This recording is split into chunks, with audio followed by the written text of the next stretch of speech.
To anyone that's just joining, I'm that guy that makes those documentaries, etc. The amount of, have you seen them? The amount of people that set up their little TikTok accounts and they call themselves things like Anunnaki Uncovered or the Star Seed and all these people that make up so much crap. Why? I know that they actually get, TikTok gives them money if they get enough shares, and of course, making up crap, people seem to share those videos. But compared to mine, I don't know what that poll was for. I pressed a button and ended up with a poll. Sorry about that. Hi, Chantel. Hope you're well. Thank you for joining.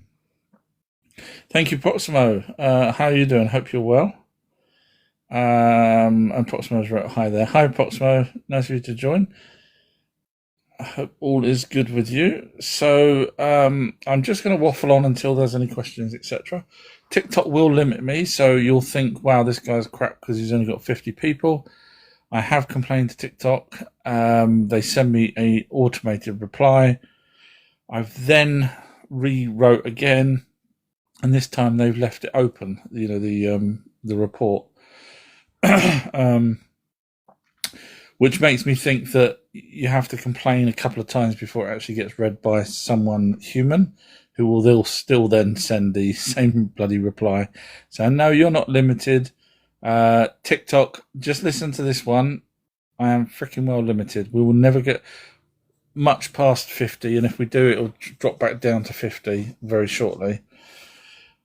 So anyway, so I've done my documentary on the alien abductions, on how. So I'm doing 3 documentaries, one on how they abduct people. So people normally do the documentaries on, on the abductee, the sightings, all that kind of stuff, which there's thousands out there, and some of them are good. But what I've done is I've done a documentary on how they levitate people, how they move them up through the ceiling, etc., in the light beam, which I don't think anyone's done a documentary on that. So I've done that documentary. It's due to drop in a week or two. And it shows that we have the technology. We already have the technology to do that. Or even though it's literally tiny, according to the research that I've done, which you'll see on the video, they can upscale it. So if they can upscale it, it means we can lift people up. Now, the military already have this abilities. I even show a whistleblower explaining it. So that the military know about the light lifting up people. But it's an interesting documentary if you're interested in it, learning about that. And then the second one will be alien abductions. Why? So we'll see why they take cattle, why they take humans, etc. And then the third documentary is the evidence. So that encompasses the the burn marks, the radiation marks, the scoop marks, the triangle marks, the the alien implants, etc. So 3, instead of just doing one video and just skimming over it, because I don't do that, I needed to go through the whole process that I don't think many people have even come close to. So yeah, they're good videos. I'm very impressed with them. And what I've just been working on now, as you probably guessed from if you watched my recent TikTok video, is the King's List. And mainstream say that Zachariah Sitchin / the Moorhens are wrong, that the Anunnaki never said that they had 3,600 years for one of their year. It's in the King's List. That's your first problem. They count by their years. And then this is before the flood. They counted by their years. And after the Great Flood, according to the Moorhens, they changed everything to Earth years, which exactly says in the King's List. So I get so frustrated with mainstream, etc. Anyway, let's scroll down and see if there's any messages. Hello to everyone that's just joining, by the way. Scrolling down. Still scrolling. People are liking things and joining. Animations wrote its infuriating host was claiming that we evolved from monkeys and not apes. I got banned. And infuriating host was claiming that we evolved from monkeys and not apes. I got banned. Well, technically, we don't. I don't know why they would ban you because, well, obviously they're thick, but technically we don't know what we evolved from because we have Lucy, which is the oldest hominid that we found, which is about 4 million years old, give or take. I'm not 100% sure, but let's just say 4 million years old. We don't know what was before that. We haven't found anything before that, but we assume it's some type of ape. We assume. Obviously, the apes that we've got now, the monkeys, etc., they're already evolved from whatever they come from. So we don't evolve from, a chimpanzee or a great ape or a silverback or anything like that, because they're already evolved. They're already where they are now. So if you roll back the clock, they will change into whatever, let's say 6 million years ago, they will change into whatever they were 6 million years ago, and we will change. Obviously, we have the Anunnaki mixing with us, but let's pretend that they didn't. 6 million years ago, whatever was prior to Lucy would have been our ancestor. So it could have been an ape of some sort, but they haven't actually found it. So we don't actually know what hominid, if it was even a hominid that was before Lucy, or whether it was an ape, or whether it was some other type of creature. So technically, we cannot. Thank you, Jazz. Technically, we can't say we're from apes if we're going to go properly. We assume we are, and that's a logical conclusion because obviously they've got very close things that we've got. They can. Some of them can walk on hind legs, forward-facing eyes, fingers. Not necessarily opposable thumbs, but some other features that they've got that we've got, groups and hierarchy system and all that kind of stuff. So we kind of think that we're from them, but you look at an elephant and they've got their own system that, I'm not saying we come from elephants, but they've got their own systems that we could say, they have a matriarch society, we have a patriarch society. So you look at all the animals around the world and think, what have they got that we have got, and could we have got something from them way back? But we don't really know. We assume, but yeah. So they shouldn't have banned you either way. I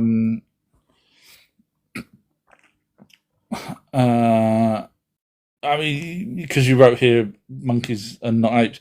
Again, we haven't got an ape to really go by, but it's, something's out there. You got to remember, there was a great flood in between all of that, and 6 million years ago, all it takes is one area to have had the hominid. Now, of course, we do have different hominids all over the place. We have, the Florensis over in Indonesia. We have Juliensis over in Asia.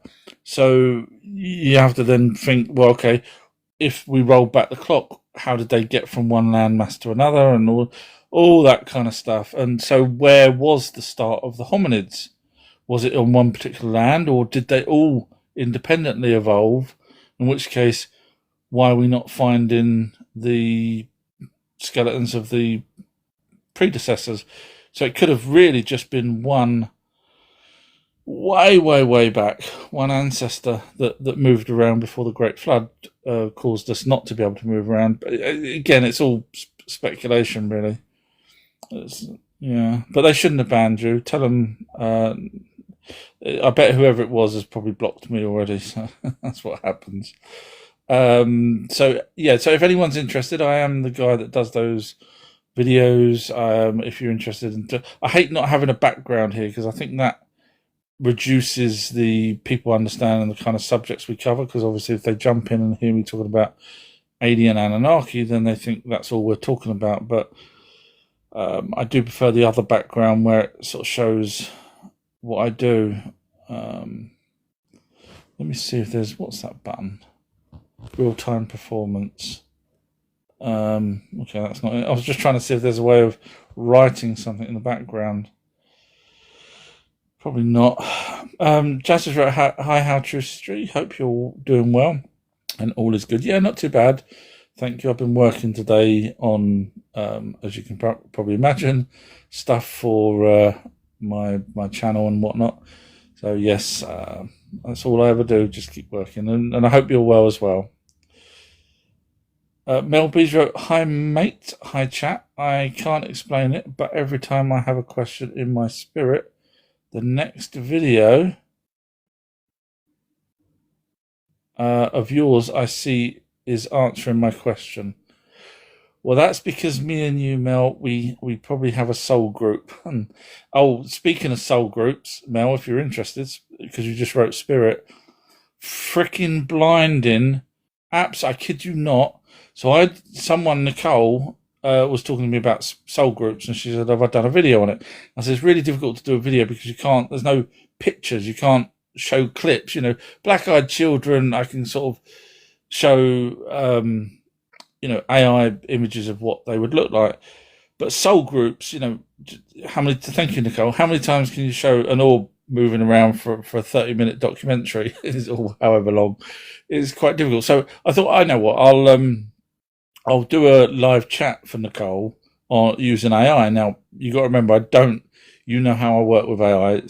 I don't ever trust it without double checking it, or even quizzing the hell out of it during the chat. But the chat on soul groups was phenomenal. I kid you not. It's not dropped yet. I've put it out for I think a week's time or something, so it'll drop. And it's going to be on YouTube. It'll be on TikTok as well when I put it out, so everyone can listen to it.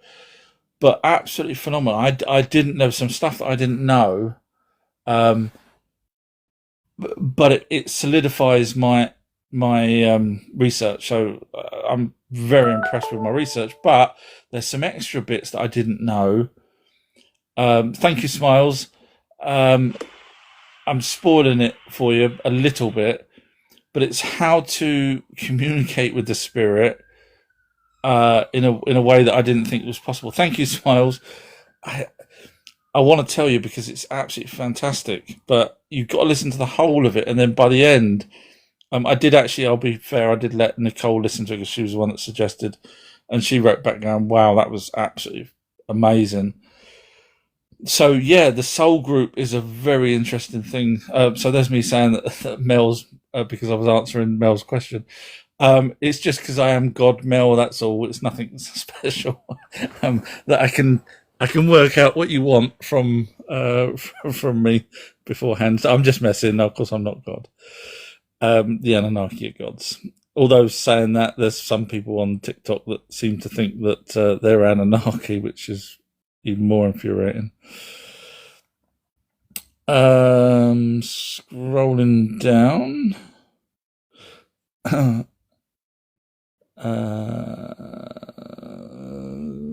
Animations, right? I think it was anti-evolutionary host with just a pic sound. Prove evolved from monkeys. Well, see, I would have tore into him straight away. I can't help it. It's just a few words, and I could make him look stupid because he would need to prove that we said that we come from monkeys in the first place. Now, mainstream would say we come from monkeys because if you see that graph where we have sort of like a monkey and then it gets bigger and bigger, and then the evolution chart. But I don't say that because I'm not stupid enough to point to something that we don't have evidence of. So this guy and his channel would need to prove that the persons that he's talking to actually also believes that our ancestors evolved from monkeys. So yeah, he's obviously a numpty. Feel free to point me to any of his videos. I know he said he's been blocked, but if anyone can remember to point me to anti-evolutionary, I will. If they've not already blocked me, I probably would made them look silly. But yeah, I'd happily do a video just pointing out where they're wrong. Thank you, Shah. Have you seen? I know I keep doing these videos. I've got another probably 5 or 6 where I'm debunking people on in my drafts that I haven't released yet. And I know it probably winds people up. Oh, outer history. I wish you'd just get on with doing the things. But I want to stop these people making up crap. Thank you, Smiles, a lot. It does wind me up because people like yourselves will watch them and unfortunately might think that they're talking sensible. So that's the first reason why I do these debunking videos. Second is none of them have ever, I stitched the videos. They can quite easily watch my stitched video and reply. One person did. He said something about Nibiru being destroyed in 1986 or some crap. And I did a stitch video and he replied, thank you, Smiles. He replied because I said, show me the evidence or how did you get that information? And he wrote, from your psychic. That was it, pretty much. So in other words, a numpty. So yeah, so I do those videos just, I know you probably get bored of me doing those, but I know I kind of would. Jensen's wrote, how much of the world's landmass got covered in the Great Flood? So if you take the equations that the sort of average of the mile high of ice in Antarctica, and then you take the mile high by the size of America, and then release that as water, it raises between, depending on where the ground is, obviously, because not everywhere's completely at the bottom of the thing. It can raise anywhere from 50 foot to 300 foot, depending on how shallow the area it was already. So basically you're looking at about 150 foot as an average.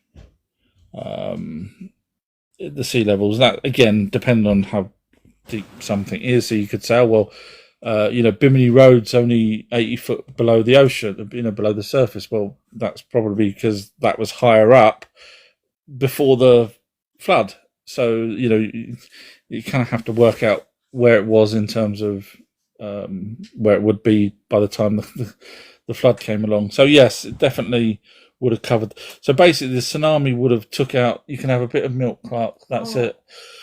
The tsunami would have come from Antarctica, would have hit the Middle East and Africa. That's again exactly where Oxford University said it would have caused, the tsunami came from. And so you got to give them credit because they've worked that out unless they've been reading tablets. I knew where it would have come because that would have been the first place it would have hit, the Middle East and South Africa.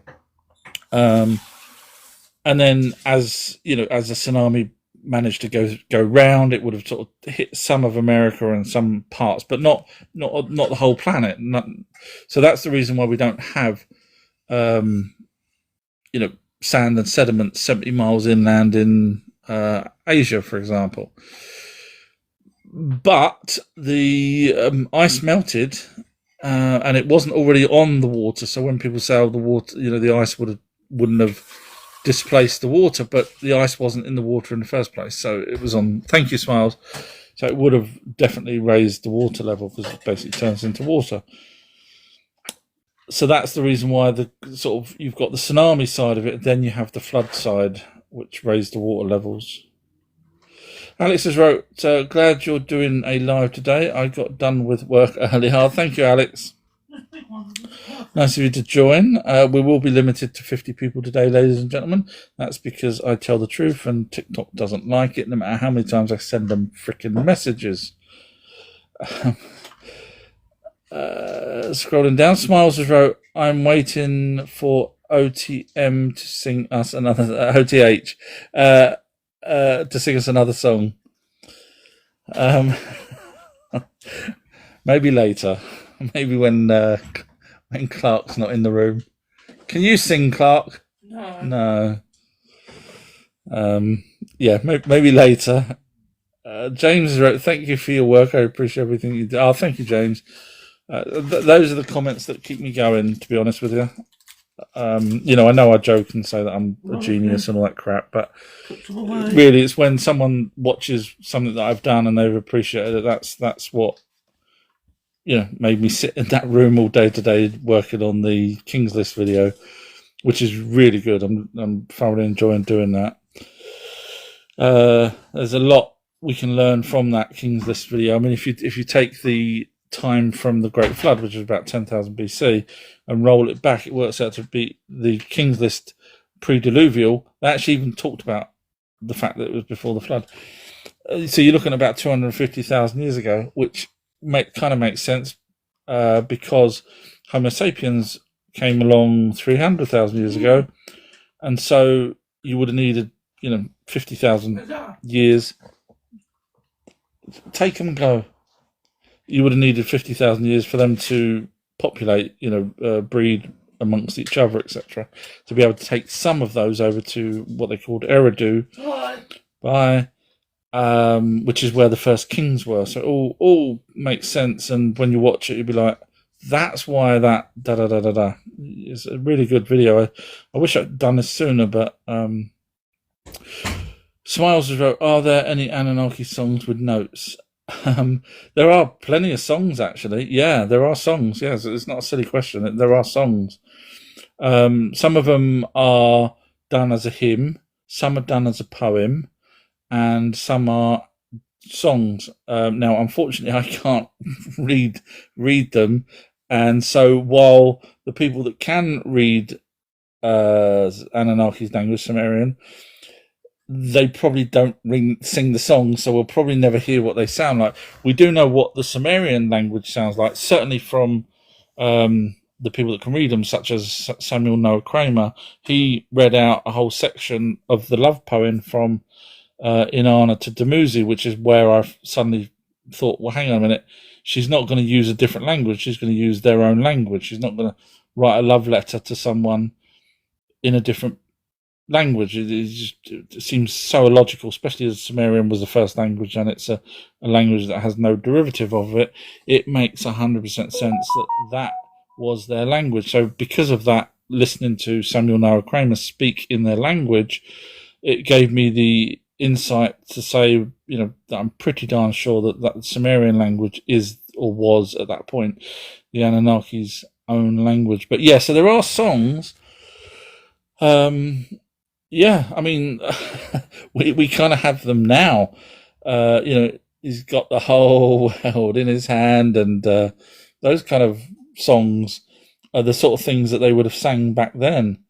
It literally was that kind of song. So you can read them, or you can get AI to read them out to you, but it probably might not sing them how they're supposed to be sung. Again, you know, you could read words, you could read an Elton John song, Little Dancer, and think, how's that sound? But when you listen to it, it's like, oh, that's really cool. But if you just read the words, so to know how their songs are is quite difficult to understand. Nicole has wrote, "Hello's our true history." Hello, Nicole. How are you? I hope you're well today. Hope you're enjoying the sun, and I see your pictures changed too. It looks like an ocean. Wow. Okay. Looks lovely there. Slightly jealous. Jazz has wrote, "Good stuff. Has have any more singing for us today?" You're all gonna record it. I know you are. It'll be Our True History, the world's smartest man. I'm joking. Our True History, the guy that can't sing. He's probably the worst singer in the world. I don't know. Mel Bees wrote, "Are you having guests?" It depends if there's any moderators in the house. I think I saw Jazz's name, but I don't know how the moderations work. If you would like to come up, let me know. I hadn't thought of letting them up because normally I sort of plan it with the moderators so that they can help time things and stuff. Because when we did the last lot of chats with some people, it sort of went on for an hour, one particular person that was making up a lot of crap, and I wasn't stopping them because, you know, I'm trying to give them their time, but it was a load of crap. Andy's wrote, "Good evening, our true history and all." Hi Andy, nice of you to join. You know what's going to drop in about an hour, Andy? Part 5 of everything you need to know, or everything that happened, which I've now retitled to the True Anunnaki story. Part 5. It's 10 minutes long. So far you're looking at, I know, about 40 minutes in total of those 5 videos about the Anunnaki. So yeah, good stuff. So look out for that. You'll know when it drops. It's on Patreon. I will stick it up later on tonight on TikTok as well. Thank you, the Earth Lover. Smiles, I'm having exactly this breakthrough about soul groups. Now I'm in my understanding. Can't wait. I will, if you want. The problem is, I see you're a TikTok subscriber. The problem is, I can't just put an audio up on TikTok because for subscribers only, because TikTok's that won't allow an audio. So I'll have to put some sort of picture up with it. And if it's a static picture, then TikTok will think that it's just a static picture. It's actually their algorithm's quite good. They know.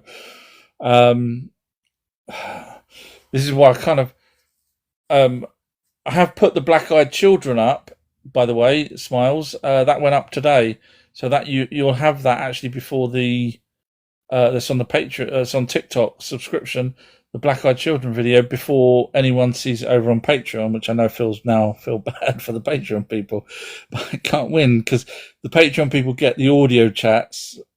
But anyway, so what I was trying to say is I would put it up for you on the audio, but it will come out on YouTube and everything because it's such an important chat.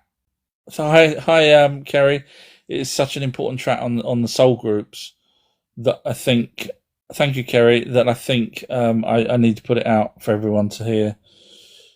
So, but I think it's got another week or so before, because I've got so many things dropping. Like I said, there's another thing dropping in about an hour, so I have to sort of stagger them. Otherwise, if I put them all out in one go, people ain't going to want to look forward to something. Darwin's wrote, hi Darwin, nice of you to join. Thank you for the hearts. Mel B's put some laughing faces. You are a god for sure. A goddamn annoying person. You can put whatever you want at the front or end of that, Mel.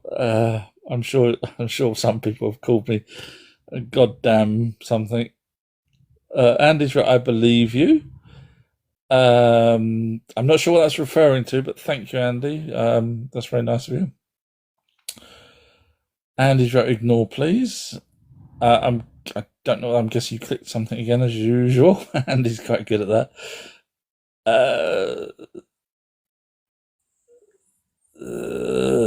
Says here, Samantha sent you on a roll ×7. Didn't complete the Heart Me mission.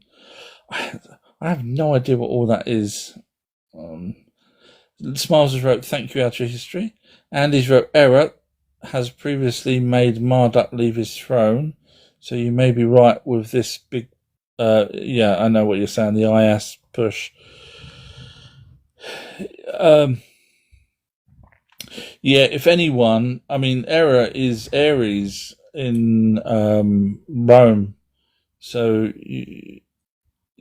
God of War, which is technically is also Mars, which was also technically, you could argue, Ninurta. So yeah, Nurgle error is a piece of work. I mean, he's a nutter, absolute nutter. If you read the stuff about Nurgle, I need to do videos on each of the Anunnaki. I've done some already, but Nurgle is a right. Thank you, the Earth Lover. He's sick in the head.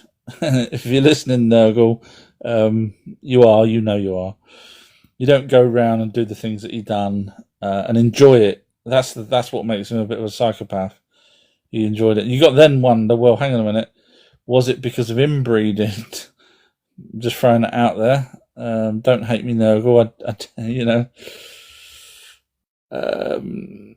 Animations wrote, what is Nibiru? if it's a planet, would it not be too cold to have life on it? So yes, Nibiru is a planet, and so there's a couple of ways that it keeps warm. One is a thermal core. Now thank you, Earth Lover. Mainstream have said that they've seen planets with a thermal core, which basically heats from the inside. So it may not have an ice core; it may have a some other type of core that seems to keep it warm. I mean, there's certain places on Earth that you can actually, fry an egg, and I'm not just talking about volcanic places. I think there's in Sweden, there's places where they have they don't need heating. They don't got no heating bills because the underneath the Earth it heats it up. And then also the Moorhen translations, which Sitchin copies, some of them, not all, say that the volcanoes kept their planet warm by having the dust in the atmosphere, so it would keep out the heat. Sorry, keep in the heat, keep out the cold. And again, on top of that, it may be cold, but it may not be cold to them. So, for example, we go over to Antarctica and we see an emperor penguin wandering around, and we were going, oh, I'm freezing. But the emperor penguin isn't. So I'm just saying, obviously, because they're used to it to a certain degree. I say to a certain degree because you've got to remember they've been here for 1 million of our years in our solar system. So whatever they were 1 million years ago, which is probably not much different from what they are now, if at all anything different, they evolved from somewhere outside our solar system. So I've got another video that I haven't put out yet. It's on my drafts, where they found water in the middle of space, which the Bible says it, the Enuma Elish says it, I've been saying it. So we know there's water out there, but they found so much water that it works out like 1 trillion times more water than Earth's got, which that's the whole point of why solar systems are formed, or planets are formed, because of the water mingling. So so that's another video to push out there. So again, they come from somewhere else, which I don't know whether their planet was close to the sun before it ejected, whether it was further away from the sun, whether they're used to the cold. Obviously, when they came here, they found the heat hard going. So they did talk about the heat a lot in the earlier stuff when they was talking about the earlier days. And of course, their skin's pale skin, which makes them more susceptible to suntan, sun burning. So they so to them, they were probably better suited for colder environment than they would be a slightly warmer environment. Scrolling down, Smiles wrote, finished my TikTok OTH missions. I hope this helps the algorithm. Oh, thank you very much. I have no idea what all that is. I kind of wish I did, but I can see things up here. It says League Shield and all that. I want to click something. I never normally click them. I have no idea. Now something's just come up with daily ranking. I don't know what all that is. I'm guessing that's other people. I don't know. Sorry, Smiles, but thank you. That's really nice of you to try and help. Andy wrote, did the Anunnaki celebrate anything here on Earth? It's a good question, Andy. It had to be. See, Andy has turned into an annoying. I'm joking. No, Andy, from the years or however long I've been, Andy's been watching my videos. It was started off with, and no offense to Andy, but it started off with, really sort of basic questions and things like that. And he's obviously lapped it all up, and now he's, there isn't. I don't think there's a live that goes by where he's like not asking a really good, interesting question. So that's brilliant. So yes, the only thing. Well, okay. Let me paraphrase that. They celebrated meals. I know it sounds stupid. I'm just trying to go through all the things that they celebrate. So they celebrated having a meal, which I guess, it's like, I suppose you could say a family meal, really. You could argue that we would sort of celebrate that. I mean, even though it's not celebrating the meal that we would be celebrating seeing the family, and the meal would be part of it. But they seem to celebrate the meal. It's like, we must have a celebration meal. I'm paraphrasing, and so they do that. Years, they did celebrate the years. I mean, there's there's a tablet in British Museum which Ivan Finkel read out, where he pretended that Marduk was a statue and not real, and would walk down the street. This is the tablet. It tells you that on the year that's passed, whatever king it was, and whoever it was, because you got to remember the kings didn't last forever because they were human. So he would walk down the street with Marduk, holding Marduk's hand, and of course, Irving Finkel, the head curator of the British Museum on the Sumerian side of it, couldn't say, obviously walking down the street with a god. So he said, "Oh well, there were statues around." And so he's trying to pretend that it was a statue, and that the people wrote down that he walked down the street with a statue. Come on. I would love to get him in a corner and quiz the hell out of him with his knowledge, because he's obviously got a lot more knowledge than me on tablets that they don't put out. They've got, 130,000 tablets, I think it is, in the British Museum. So there's tablets they don't show, and I would love to quiz the hell out of him. I listen to him a lot because he's a very intelligent guy and everything else. But when it comes to explaining who the gods are, he just says the gods. That, like on the video that he done that I watched about a week ago, he was talking about the Great Flood, and he kept saying the god said this and the god said that. He didn't say Enki. He avoided it. Enki's on the tablet. He avoided saying the name Enki. It's on the tablet that he's referring to, but no way, he's not going to use Enki. He did once in that in a YouTube video where he was reading out the tablet, and he had to read it because he was reading it verbatim, and it says Enki tells Zudra. But yeah, so he crafty little bugger. So yeah, they celebrated the year. I think humans celebrated months as well later on in life, but not at the end of a month. Not the Anunnakis though. So because you're asking about the Anunnaki, they celebrated. Well, depends which Anunnaki it was, but they would have celebrated someone becoming a king. So they would have allowed that to happen and gave them the crown and scepter. Not all the gods, some of them probably couldn't be bothered and got someone else to do it for them, but that did happen. So yeah, there's probably other things that I can't remember, and B, I may not even read. So I would imagine, knowing that they do that, there's probably other things that they celebrate. Now, birthdays would be a very interesting one. I've never read anything about their birthday. At all. Again, just because they've not said it doesn't mean that they don't celebrate it. But that would be fascinating, wouldn't it, to know that they actually celebrated a birthday? I mean, in fact, to be honest, it would be interesting to know why we celebrate our birthdays. Is it because of them, or is it something that we've come up with ourselves? I don't know. A good question. Go number one in the class, Sandy. The Earth Lovers wrote, hello. Hi, Earth Lover. Nice of you to join. Thank you. Smiles was right. I set my notifications to alert me for when you stream as well. Wow, I didn't know you could do that. You're smart. I have no idea how I could even tell people to do that. And did it notify you? I'm guessing it did, seeing as you're here.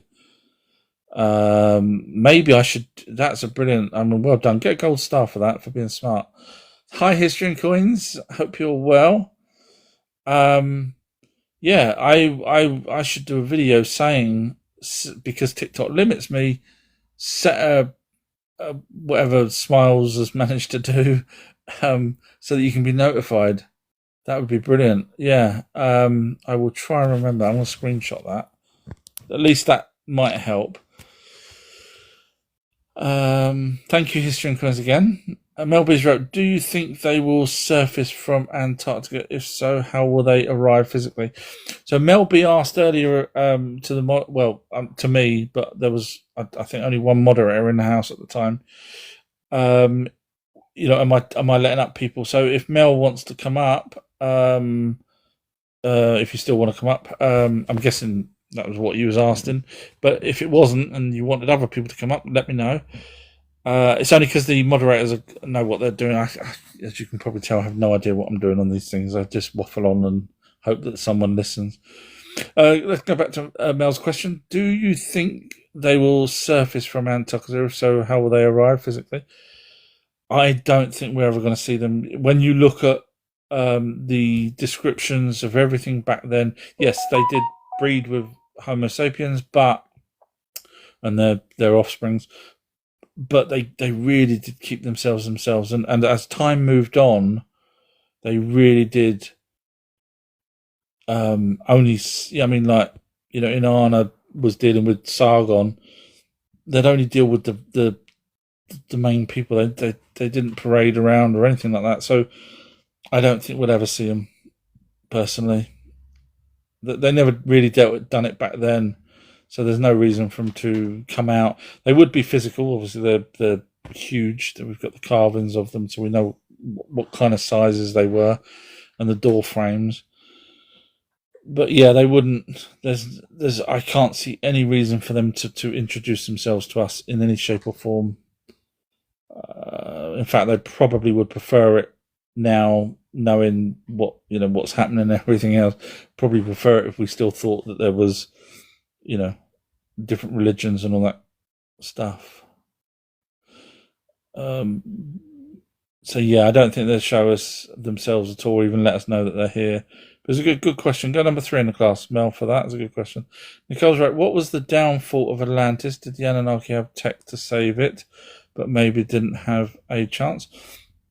So it seems to be the time frame seems to work with the what they call the Pyramid Wars. There was 2 Pyramid Wars, and that was when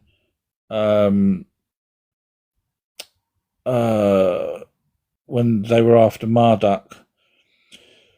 So there's descriptions from the Moorhen translations of Inanna taking a ship and just literally blasting absolutely everything. And so they got people were being warned beforehand to get out of places. So whatever happened to Atlantis, which is we know it as Heraclean, that's what we've dubbed it as, even though I believe 100% in my heart that that's the Atlantis. It did sink suddenly. There's no debate in that. It sunk with 60 ships, which means they didn't have a chance to go anywhere suddenly. So whatever happened, chances are, now if you go with the Emerald Tablets and the fact or Plato even, where they're basically saying that they left Atlantis and went to Egypt, when you realise that Atlantis or Heraclean is actually right at the top of Egypt, you realise that it wasn't that difficult transition. To go from somewhere to Egypt, the closest place would be Egypt because it was technically part of Egypt. So it all makes sense. But so if you go with the Emerald Tablets, it says that Thoth was warned off. And we know Thoth's temple's there. They found Thoth's temple on Heraclean, which was, in my opinion, Atlantis. So if he's got warned off, thank you, History and Coins, if he's got warned off and everything suddenly sunk. Now, the only part, there was an extra bit that didn't sink. It sank a bit later. That was called Thonos. So it was kind of joint to Heraclean and then sunk a little bit. That's why it's called Thonos Heraclean. But the Thonos part didn't sink at the same time. So clearly something really happened fast because none of the people on boats could if it was the largest port in the world at the time. So to have your ships all suddenly sink, it means someone done something. The only other option would have been an earthquake that caused a tsunami out in the ocean and flooded it. But to actually sink land, when I say sink land, I'm on about literally take it from where it is and chop the bottom off of it, so it goes to as opposed to just being flooded over, because it was just flooded over. That's one thing, but this sunk.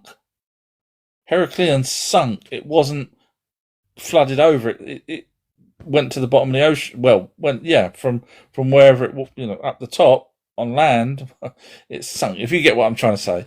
So something happened really fast, really fast. So the chances that it was a tsunami is slim because it was just flooded over.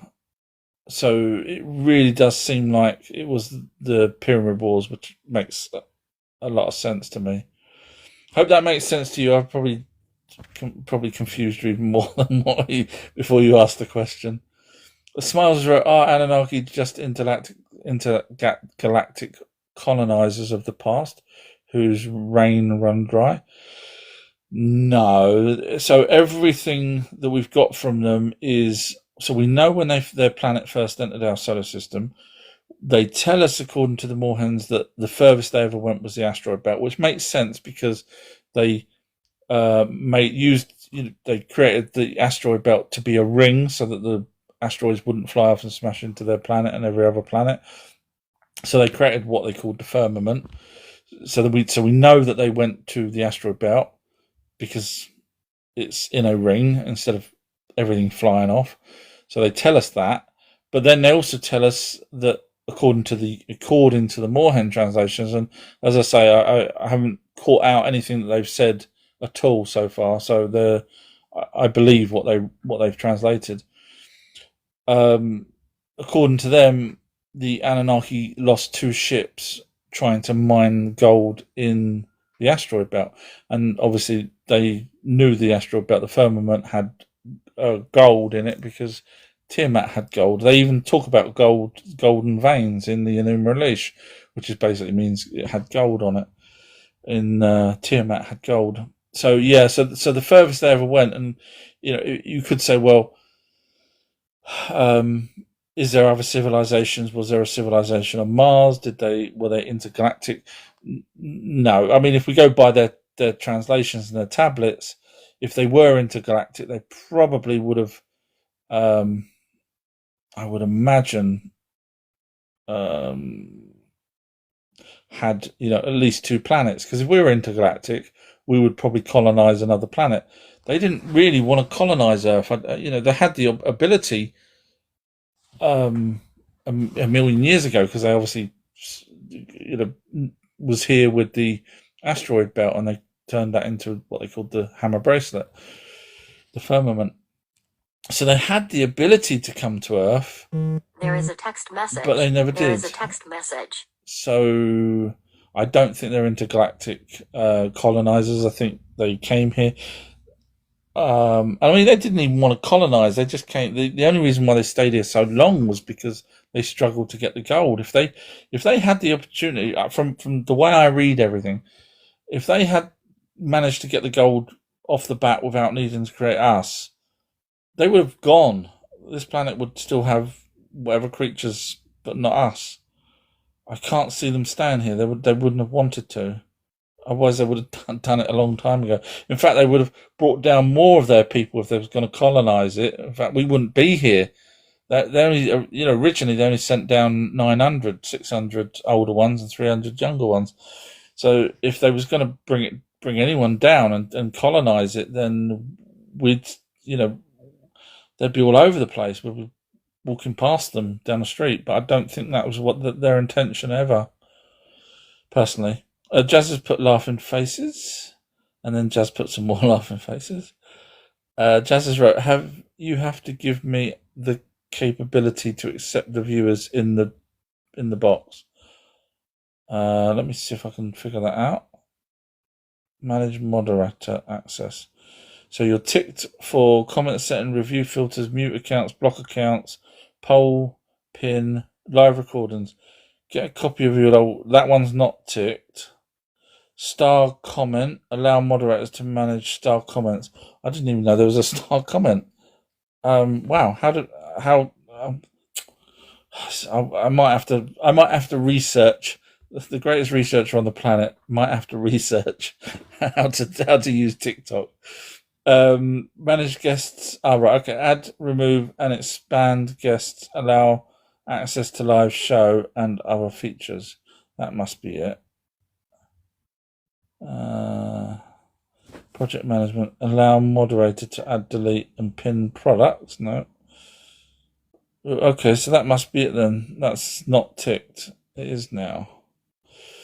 But just check with the other moderators first, because they seem to be working really well on how they know whether people are coming up, instead of me just sort of waffling on and suddenly you've let someone up.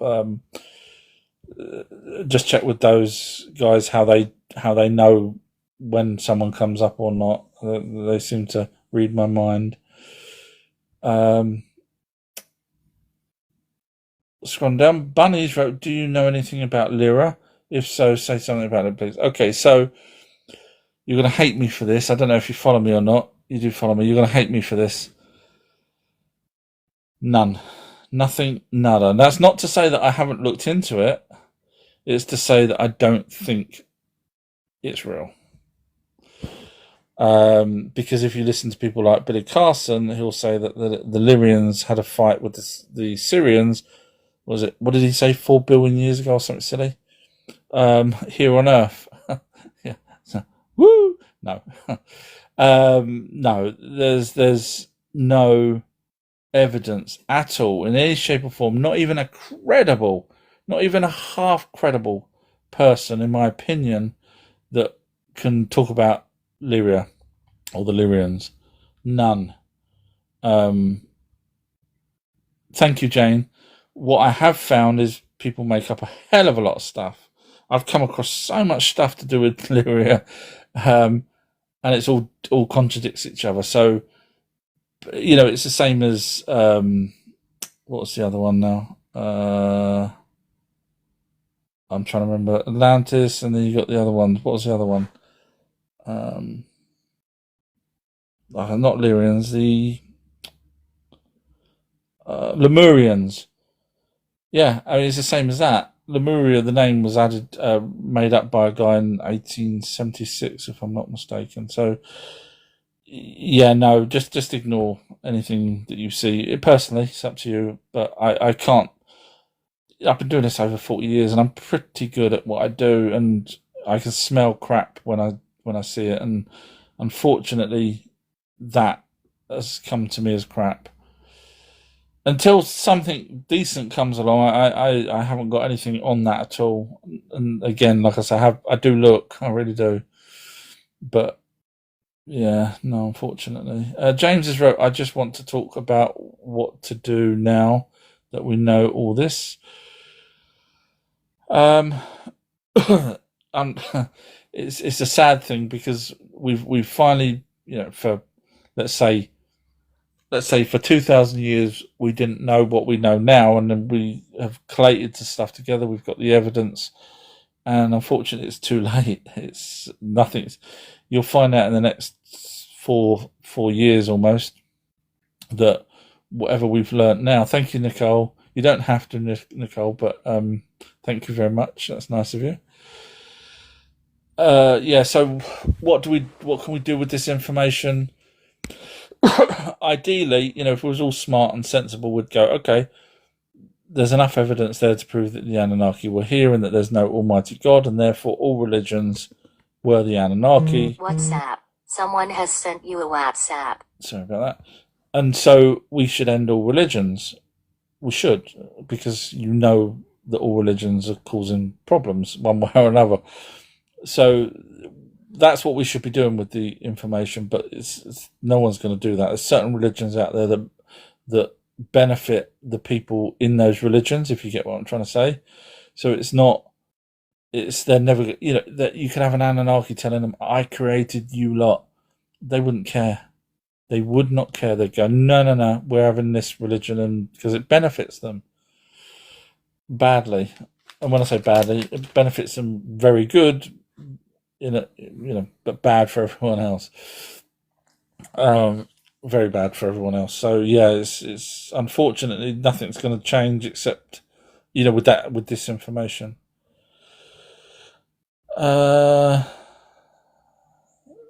Master Hindi has wrote thoughts on Earth's magnetic shift.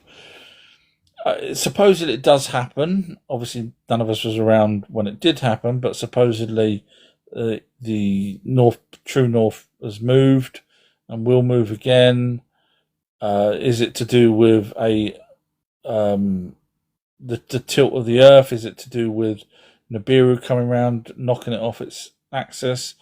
Is it to do with sometimes people say we have a pole reversal? In other words, south is north and north is south. Very hard to know, because ideally we really would need it to happen in our lifetime to figure out what happened. We still won't know when it will happen again, because you will need, in order to even get the closest answer to when something happened, you would need at least 2 previous ones. Because if you only got 1 previous one, if I said to you, "Oh, a year ago, the sun came out," you can't say, "Oh, well, it's going to come out every year," because it hasn't come out now. So you would need me to say a year ago and a year before that the sun came out. Then you'd go, "Oh, well, there's a chance it might come out again."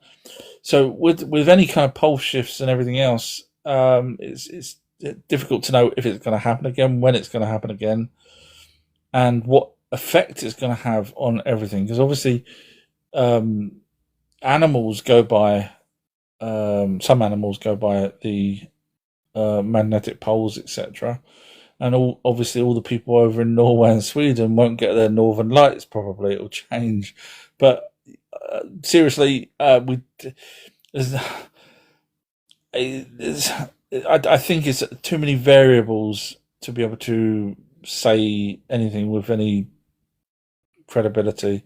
I know mainstream comes out with all this crap, but if you watch my videos, the amount of times I got a few on my draft where it says rewritten history that I haven't put out yet, and it's because they keep changing, finding things. So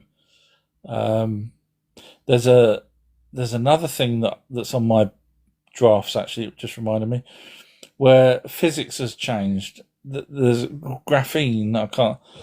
Certain graphenes under certain conditions actually change physics, which is unheard of, because now it's changing the laws of physics. It actually has a different state, which shouldn't be. So, and I did the video and I basically said, look, for all those people that keep telling me, "Oh, mainstream's right, you're wrong," shush, because now physics has totally changed because of this particular thing that we didn't know about. You can go look that up. Just type in graphene changing physics. So yeah, so again, with the magnetic shift, there's so many variables that mainstream won't have the answers for, in my opinion. S2 Maserati has wrote, "Is the Earth flat?" No. So the reasons why people think it's flat is, really, there's only one good explanation why they think it's flat. And, I know because I've written books on it. There's only one good, credible reason, is because at eye level, you should, the curvature of the Earth should be about 7 miles before you see something that's, foot off the ground disappear.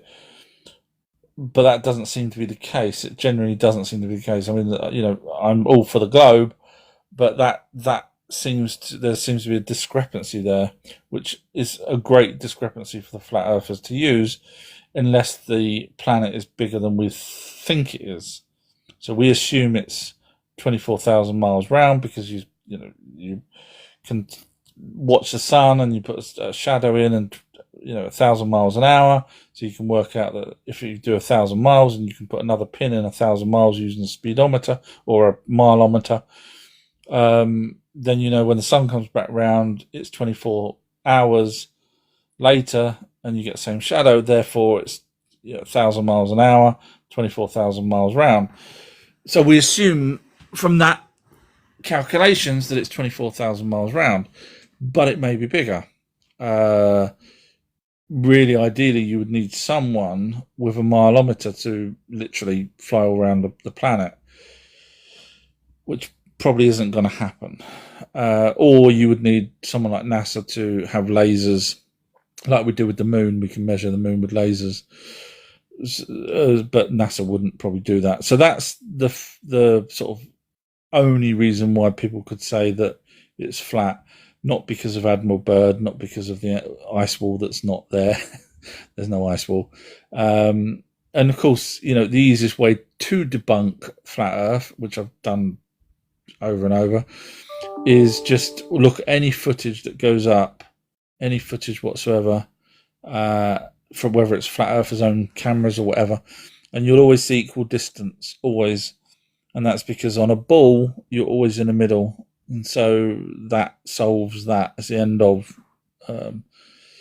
regardless of what focal length the camera's got, you'll always see the equal distance. So if you was nearer to the edge, you would see one side shorter distance and the other side longer distance, but it doesn't work like that because on a ball, you're always in the middle.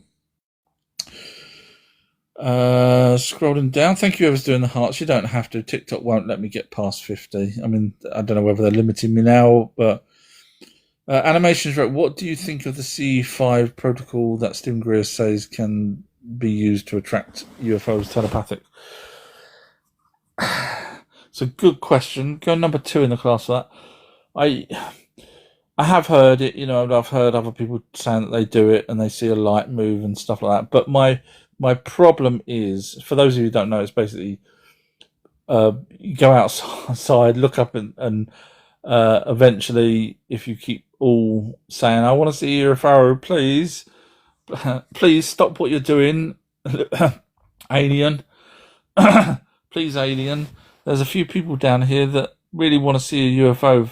It's not going to change their life in any meaningful way, but we really want to see one. Please do a flyby for us.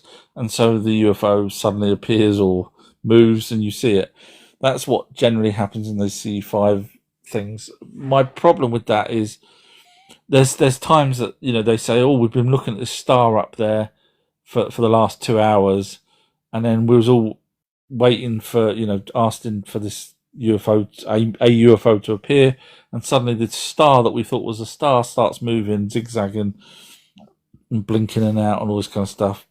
So they say, wow, and I'm like, really? A UFO's sitting up there, just sitting there, and then moves because these people asked it to move?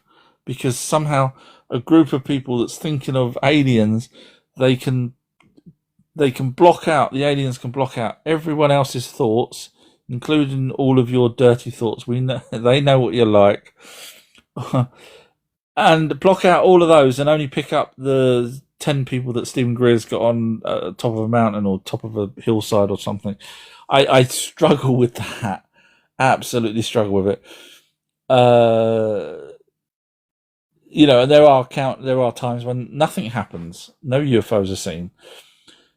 So if you take it from the aspect that, in America, you've got clearer skies than you certainly have over here in the UK or certain parts in America. And so if you go out at night, you've got better chance of seeing stars than you have here in the UK. So if you're out at night for 3-4 hours looking up at the sky, you may see something move because, aliens are flying around, but I don't think they're doing it for your benefit. I can't see the logic in that. It's like an ant crying out for me to go, walk past me one more time, will you? I just can't see it in the way that he sees it. I might be wrong, but I struggle with that. Scrolling down, History and Coins wrote, hi God, hi History and Coins. Fingers crossed you're all well. Smiles are right. We'll check that on the next live. Thank you, Smiles. Thank you. History and Coins wrote set notifications. Yeah, I have no idea how to do that on things, but I will try and look that up. Justice wrote, I have that notification turned on, but you still don't get an alert you're live. Yeah, I'm limited, and that's for sure. Thank you, Jazz, for letting me know that. Someone has sent you a WhatsApp. Smiles wrote, if everyone clicks on the heart, you can change channel settings, so I hope it works. I'll take your word for that, because you seem to know way more than me on TikTok. If everyone clicks on the heart, you can change channel settings, so I hope it works. I'm not sure what that means when you say click on the heart. I'm guessing you mean tap the screen. I'm guessing. Scrolling down. Animations wrote, do you think there's any technology left here by the Anunnaki which revealed our presence to other aliens? I'm just seeing if there's anything extra on that question. Doesn't look like it. Do you think there's any technology left here by the Anunnaki which revealed our presence to other aliens?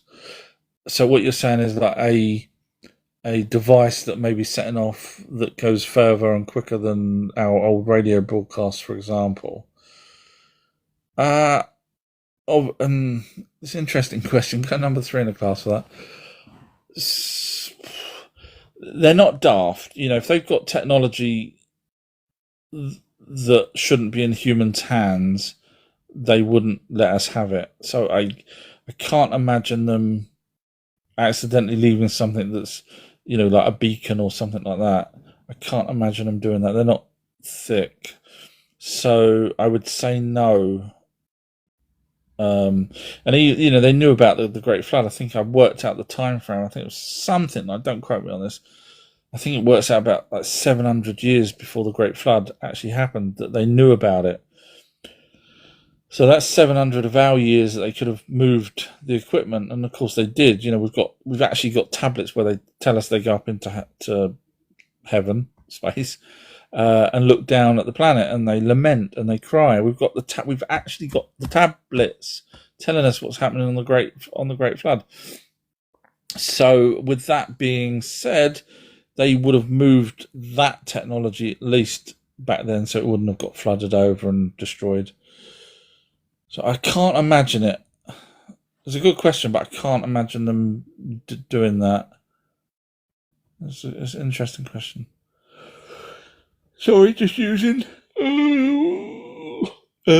Sorry, yawning. Master Hindi has wrote Hoover Dam. I'm guessing that's a question as opposed to replying to someone. I don't know if that's replying to someone. I'm guessing you're asking what's hidden inside the Hoover Dam. I haven't looked into that, so I can't answer. I have heard stories, but I've not looked into it. If that's what I don't know if that's a question or not. In fact, Jazz had wrote underneath, could you ask the question or be more specific? Thank you, Jazz.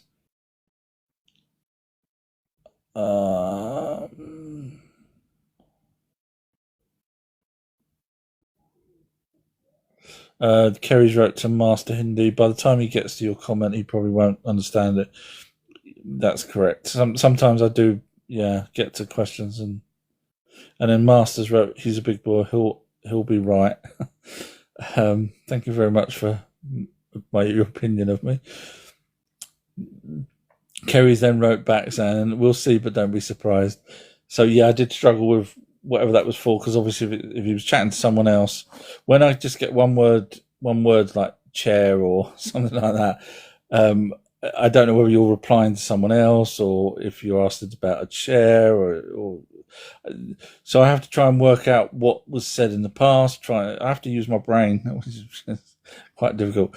And in the end, sometimes I may get it wrong. Animations wrote, did you say earlier that Nibiru took some of Mars' atmosphere when it went past? It has to have, absolutely has to have, yeah. And the reason why is because according to mainstream, Mars affects Earth. Its gravitational effect on has a gravitational effect on Earth. So if you think that Mars is, pretty much the same size as Earth in the big scheme of things, and it has an effect on Earth, what would Nibiru have on Mars? And it's 4 to 10 times the size of Earth. What kind of effect would that have on little Mars? Would destroy the atmosphere over a million, over 4 billion years. It would have eroded the atmosphere, but it could have done it, at one of the. See, you got to think. My calculation is about 60,000 years ago that it lost its atmosphere. Mainstream is slowly catching up to my dates. I did a TikTok video about a year ago where they said, "Oh, we actually think that Mars lost its atmosphere about 60,000 years ago." I was like, I'd already said that. And I based that off of the time that the Ojiji came down, stole human women, and then would have went back and realised that they can't go back because the planet's basically, the atmosphere is destroyed, and there was a dust storm there. So I used logic, and mainstream ended up agreeing with me. So with that being said,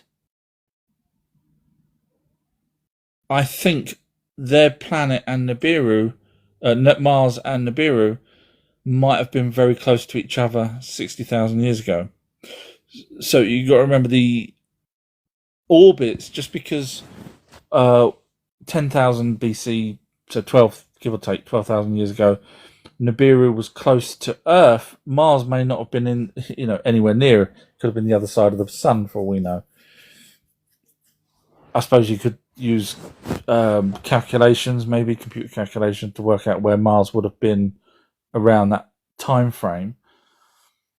But again, in just 1 year, we move position. So when we say 12,000 years ago, was it 12,001 or was it 12,006 months ago? So just within a year alone, or 6 months, we're somewhere different in 3D space. So my guess is that around 60,000 years ago, Nibiru and Mars were close again, and this time it just finished it off. It was because they'd already, when they went there, they had to wear breathing apparatus. So there was obviously life on Mars. NASA's now again admitting it, and there was water on Mars, which NASA's admitting.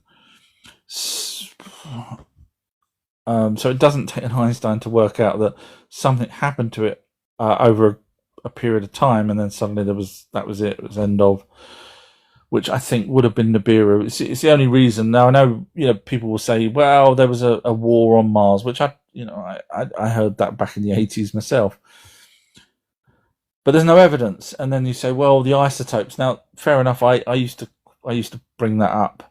But when you look into it, you can actually, those isotopes can be created naturally as well. But then you think, well, hang on a minute. How the hell did they get isotopes on Mars back in the 80s? When we're only just managing to scratch a bit of Mars and figure out there's water there. We're unsure. In the 80s, we was unsure whether there was ice. Do you remember if some of the pictures that it would send back, the rover would send back, where it shows what looked like ice underneath the Martian surface, where it's scraped a bit off.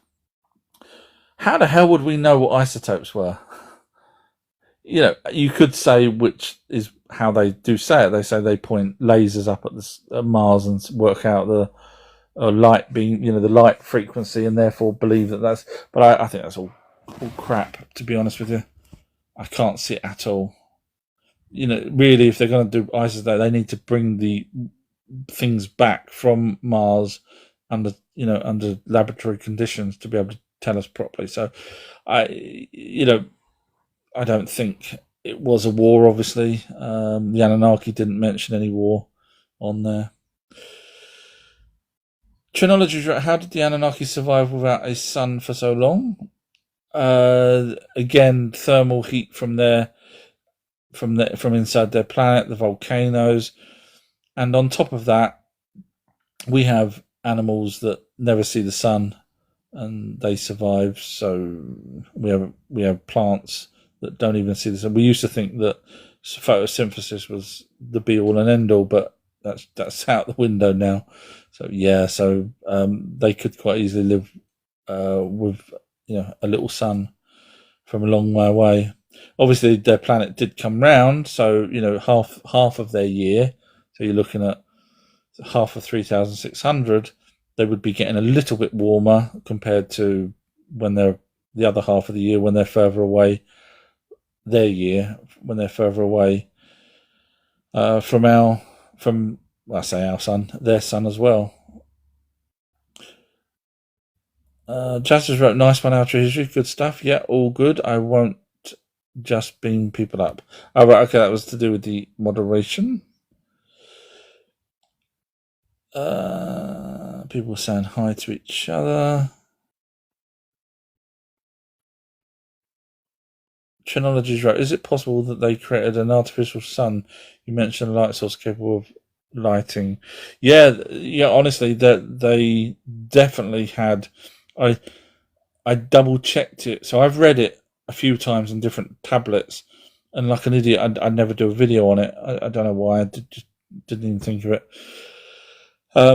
But I did check with AI about a month ago, and said, does the Anunnaki use luminaries up in the sky? And it went, yeah, and it listed the tablets again, knowing that I can get that information and you guys can get it quite easily. So yes, they had luminaries that they put up in the sky. So with that, I don't know. It's how big it is. It didn't say. Marduk moved one of them at one point as well from one location to somewhere else. So clearly, I would say it doesn't light the whole of one side of the planet. It would light a lot, but not the whole of a planet. Thank you, Beam. And this is the luminary that in the Bible when it says and God said that there be light, and there was. That was what it was. In the first 7 days, they put up a luminary. If you have a look for what they call Cog 6, if you're interested, I need to do in fact, I posted Cog 6 up on my Patreon page. So if you're interested in reading that, it talks about the first 6 days that the Anunnaki were here. Even reads out the translation, because you've got to remember it was from what they called Genesis, which they say they've lost the first tablet. Yeah, right. But someone had translated it before it got lost, and it basically translates to on the 7th day. I'm paraphrasing here, but on the 7th day, he had finished doing his teachings on how to, do the stuff that they did for the previous 6 days. So, in other words, obviously, God didn't teach anyone anything, but the Anunnaki, Enki, did. He taught the other 50 Anunnaki, that's including Alula, what to do for the first 6 days of, which is the same as the Bible. They separate the good water from the bad water, put up a luminary, the sun in the sky. So when you read my Bible rewritten version, you'll be going, wow, that makes so much sense. And it's all backed up, as I say, by evidence. But yeah, that's on my Patreon page, Cog 6. So have a look for a document. In fact, I did do an audio for you guys of it as a summary, so you can actually, if you're not interested in reading lots of technical stuff, I got it converted to an audio summary for you, so you can just listen to the summary. I do try for you guys, I really do. Master Hindi is I just read he wrote to Kerry, sorry mum. I think that's gonna that's sad. But Jazz has wrote, don't be rude.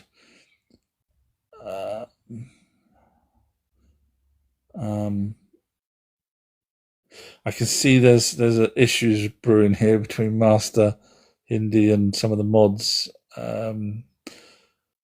Hopefully it sorts itself out. 81128 has wrote, that can't, laugh out loud. If you let me know what that can't means, I'm not sure what that's referring to. I'm slightly behind on the messages, so I don't know what that can't means. Sorry. And then the same person then underneath wrote, they. I'm guessing they can't instead of that can't. Again, I'm still not quite sure what that's referring to. Moderator Jane muted someone. I just scrolled all the way to the bottom. Sorry. When someone gets muted, I get scrolled to the bottom. But I'm not too far. I haven't lost anything.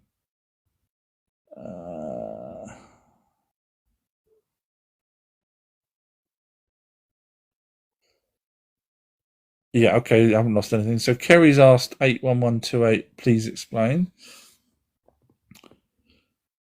And then the Earth Lovers wrote, surely we can have technology to settle if it's a sphere or flat. I mean, really, the easiest thing to do is send up a balloon with a camera on it and see whether we're near the edge. Now, do it twice. Do one near Australia, which, according to Flat Earth, is about 4,000 miles from the edge, and then do one in America, which, if you do it right, you can sort of almost do it. Or do one in Giza, which is classed as the navel of the Earth, and you'll see that both of them have equal distance. So I think that's the easiest way to do it, personally.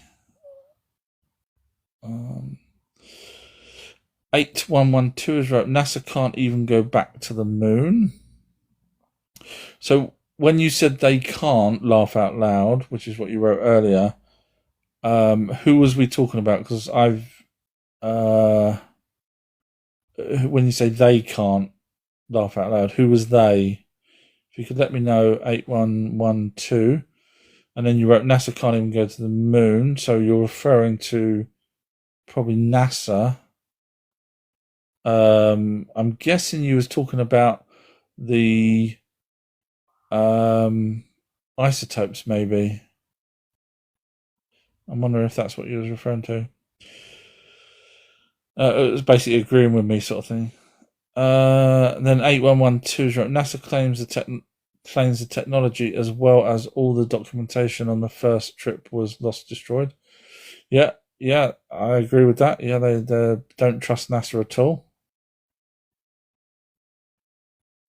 811's right. They can't even say which. James wrote, NASA aren't the only space agency. Obviously, I've missed something, what they're actually talking about specifically. Kerry's wrote to 81128, the equipment was repurposed. They were scheduled for February 2026 to go back. Maybe I've missed something. Maybe it was something that someone else had said.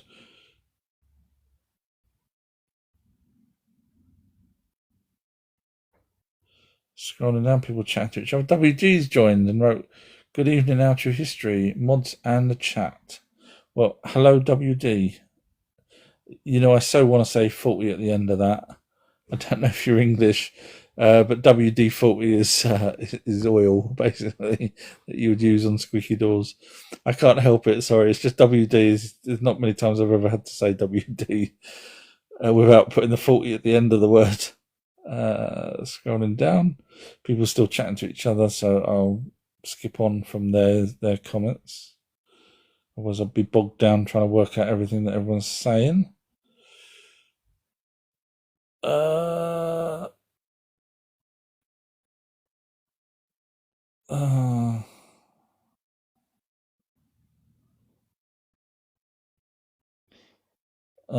lot of people chatting. Hopefully, it's not turned into some sort of disagreement.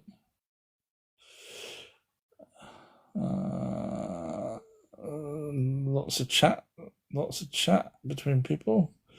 There's some serious chat going on between people.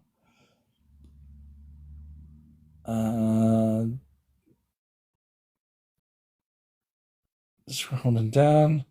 Going to get to the bottom soon. Andy's wrote, do you think the Anunnaki luminaries were also to help their eyesight.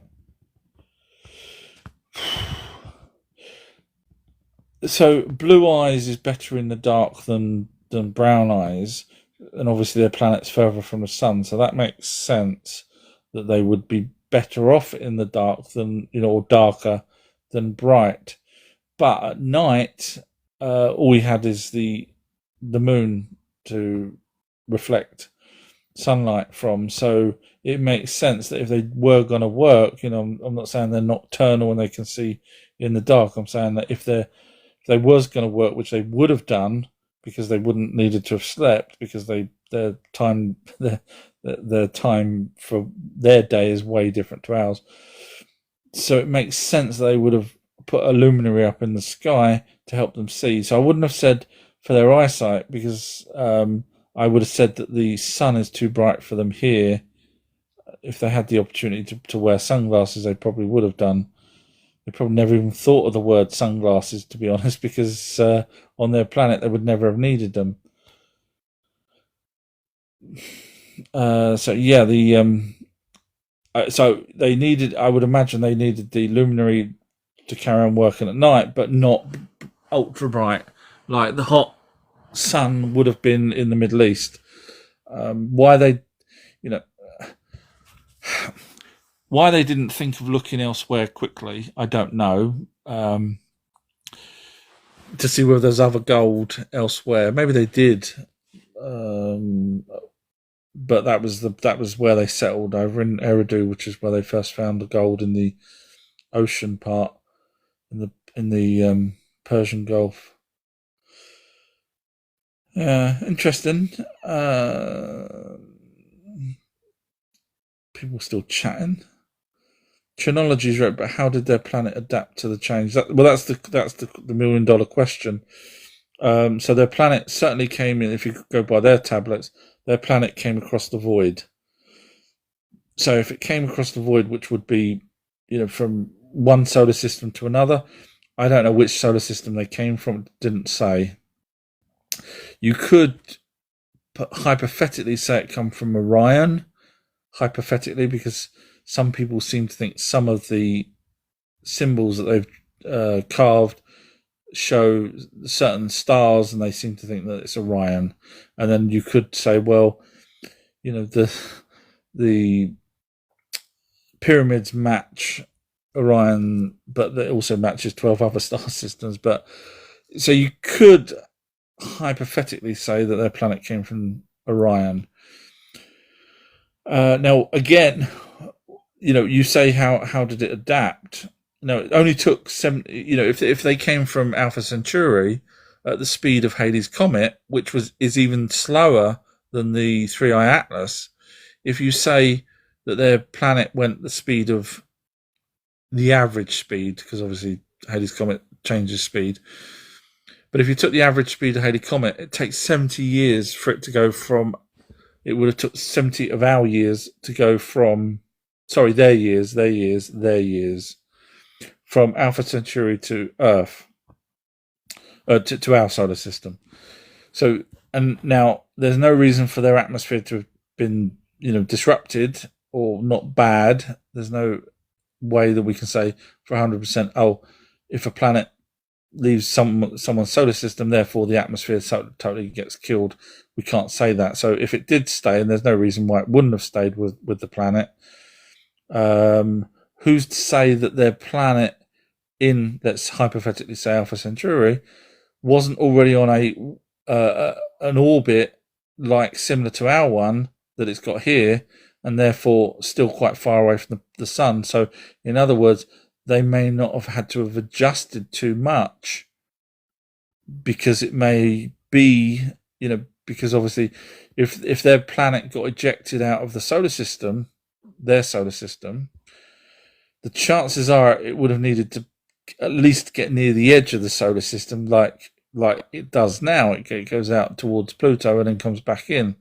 Pluto being, supposedly, they've now found another planet, a dwarf planet, but supposedly the nearest to the edge of our solar system. So if you take that into account, it's totally possible that their planet may have already had an orbit further away from their sun, and so they may not have. Again, lots of variables, so I can't say for sure, but it's a possibility that they didn't have too much of a change. So, a really good question. Go number 3 in the class for that, trinology. WD's wrote, we support free speech in here. Well, I mean, if you don't mind paying, I suppose that's a bad joke. Trinology wrote, Nibiru can't be much different from Earth without a sun. How did plants and microbes produce CO2?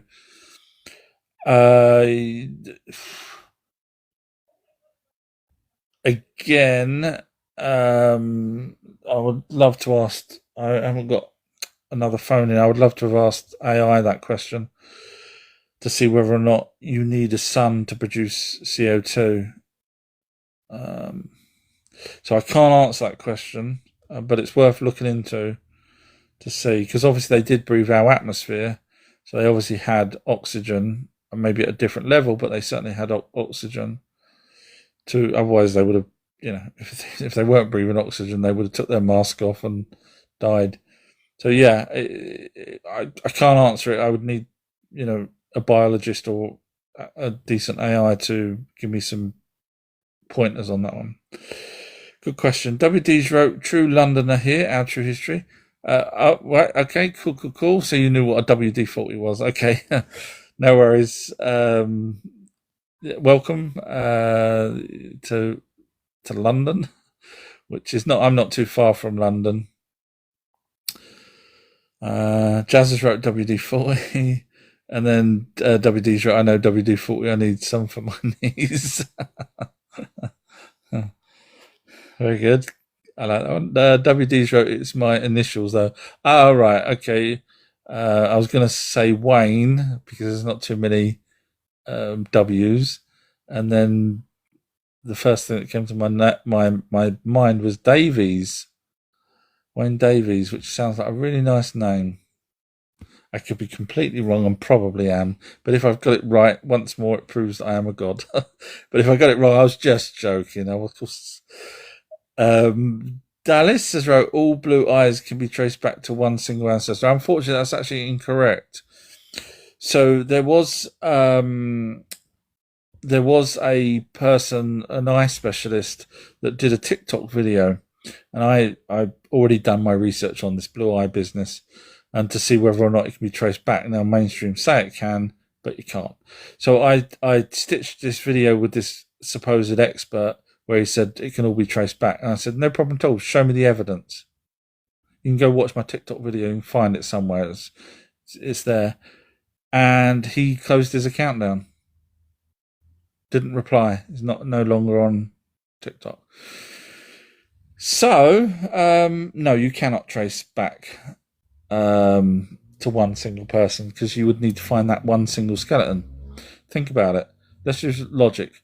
Okay, so we found the skeleton for the one person that had, the first blue eyes. How do you know that's the oldest skeleton? You don't. It's the oldest one you found. Okay, because you can't just sit here and go, oh well, we'll extrapolate back and say that someone's going to have blue eyes, but that's one person suddenly mutated. Because you've got to remember, there's other people out there that didn't mutate. Why not pink eyes? Why not another colour eyes? And so again, it leads back to the Anunnaki. So there's no evidence whatsoever. I know people say there is, but go look it up. You'll find there's not. I mean, proper look it up, not just read something that someone said. Actually ask for the evidence. I say, where's the skeleton? You need the skeleton. You can't just hypothetically say that someone back in the past. Well, how old? And even when you find the skeleton of the first person with the blue eyes, how are you going to know that that's the first person? You won't, because mainstream's doing this all the time. They'll find another skeleton and go, oh, we found another one now. This one's also had blue eyes. This is another 50 years older than the one we just found. That's the way it works with mainstreams. That's why you can't trust them, unfortunately. So no, it cannot be traced back to a single ancestor. I would ask you to show me. I'm not knocking you. I'm just saying I would ask you to show me that single ancestor, and then show me that they've dug up every single skeleton on this planet to say that there wasn't one before that.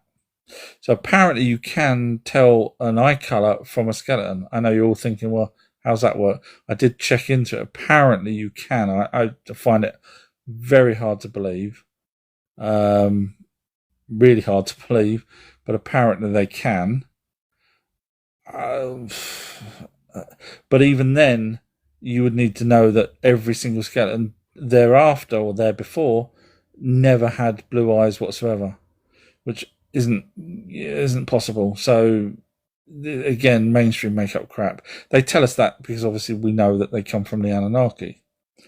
Nicole's right. How did the Anunnaki protect their skin from the sun? They must have gotten sunburnt easily. They did. It's a good question. Go number 2 in the class for that. They did get sunburnt. They absolutely definitely got sunburnt. I mean, the gods were sun-kissed. That's what it says in the Greek stories, and of course the Egyptologists will tell you that the gods were sunburnt. That's why they were painted brown as opposed to white. But the females that stayed inside and didn't work outside, the female goddesses, were yellow. Again, not saying that they were yellow, but you can't have a brother and sister that comes out all males come out brown and all females come out yellow. So again, if you go by the Egyptologists, they'll tell you that the females stayed inside and the males worked outside. That's why they got sunburnt, which again makes sense. Then we're talking gods, not black people that's working there. Not African people that were brought over from Africa by the Anunnaki. So what did they put on their skin, if anything? Now, they did use ointments. They bloody well did. And there's a video that's going to drop on my Patreon where it's talking about Anunnaki and wearing makeup, which sounds really stupid to look into, but it's fascinating. It's a good video. But yeah, so they definitely used ointments. Now, did they use sun cream type ointments? They didn't. Not that I know of. Never come across anything that said that. But that's not to say that they didn't. When you go on holiday, you don't write back and say, I put my sun cream on. You just sort of say, I'm having a great time.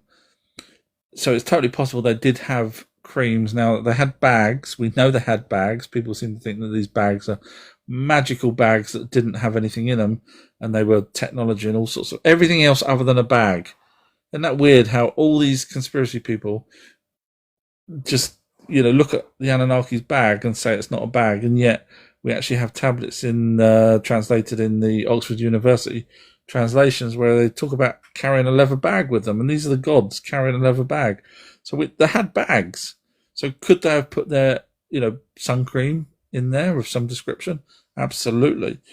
We know they wore ointments or had ointments and baths with lard and all sorts of stuff. So we know that they're not adverse to smelling nice as well as covering their body in stuff. So it makes sense that they could have had some sort of suntan lotion, but over 440 odd thousand years here on Earth in one of the hottest places on the planet, they probably would have got sunburnt for sure. So yes, a good question. Thank you for that.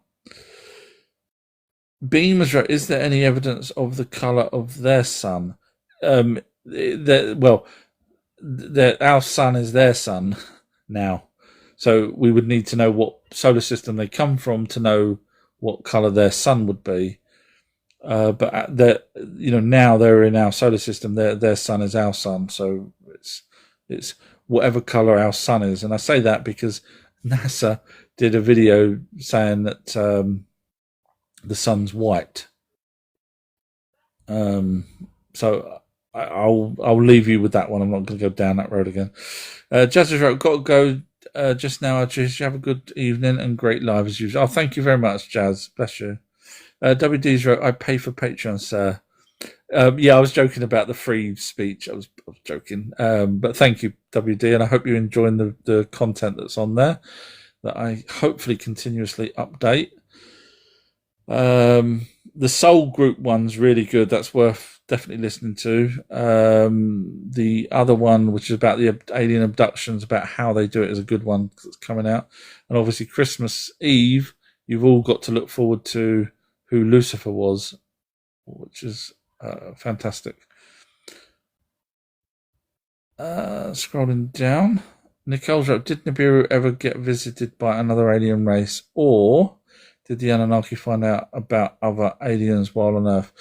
Yeah, so if you watch my videos on elongated skulls, Anunnaki in the Americas, the Midas, King Midas, Jesus, it basically points to that the Anunnaki were aware of and used, whether knowingly, willingly used, but they used other alien DNA to create the elongated skulled people. Everything points to that. Absolutely everything points to that. Time frames, the way they used them, the way that they're not 8 to 12 foot tall or 20 foot tall. These skulls, they seem to be human height, 5-6 foot, maybe 6.5, 7 foot if you're lucky, but certainly not Anunnaki height. So yes, I think at some point in the past they bumped into aliens that came here. Gut feeling. Well, I mean, we've got them. Yami's showed them, so we've got at least two types that we're aware of. We've got the little 1 foot mummies, the Mexican mummies. Then we've got the Nazca mummy, which is about 6'1" with 3 fingers, 3 toes. So we've got they haven't been debunked. Ignore what fucking Reuters and all those stupid news outlets keep saying. Absolutely ignore them. You look for the evidence. You don't find it. You see that they call them fake, and that's it. But no. So we've got aliens that were here, and if we believe the time frame that Yami says, they were here for about 10,000 years, which is about 8,000 BC. Which kind of matches when they probably would have started using, because you've got to remember Isis has got a carving of her with an elongated skull baby, and the description says we've created the first of its kind, which is why Billy Carson thought that was humans, but it's not. It's the first of its kind with an elongated skull. Billy, we don't have elongated skulls, Billy. Come on, think, Billy. So yeah, literally. You've got Isis, which was an ancestor of Marduk, so she was sort of a demigod, or one step down from a demigod. In other words, human, and she gave birth, or I assume she gave birth, but she's holding the baby with an elongated skull.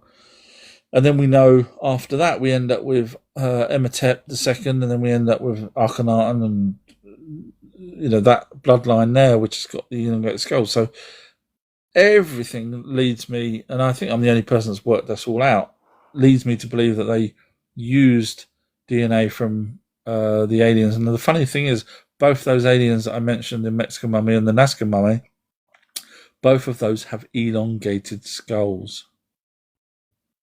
So if you're going to mix DNA with a human, and you're mixing it from an alien that's got an elongated skull, we're probably going to get, this new hybrid's probably going to get some feature off of the previous, species that you're using, thus the elongated skull, and probably the brain power to go with it, the more intelligent, because you don't put people in positions of power if they're thicker than the ones that's around. So you would logically put someone smarter, which is exactly what they've done. So yes, good question.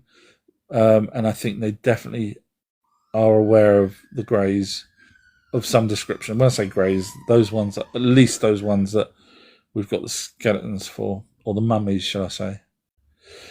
WG's wrote they wouldn't know their eye colour as they decompose. No, apparently, I know, I did check into this because I found it ridiculous how that someone can say it's got, and I did look into it, and apparently they say that they can tell an eye colour of someone off of a skeleton. I was like, Are you sure? I find that absolutely ridiculous to understand, but apparently they can. But I don't think it's true. Andy's right. I know the Anunnaki got drunk, but did they ever get high? It's a good question. So, well done for knowing they got drunk. You've obviously come across those tablets where Inanna gets. Well, there's loads of tablets where they get drunk.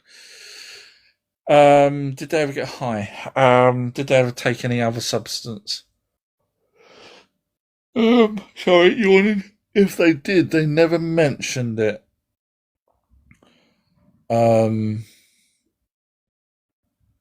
Just trying to think. Would they?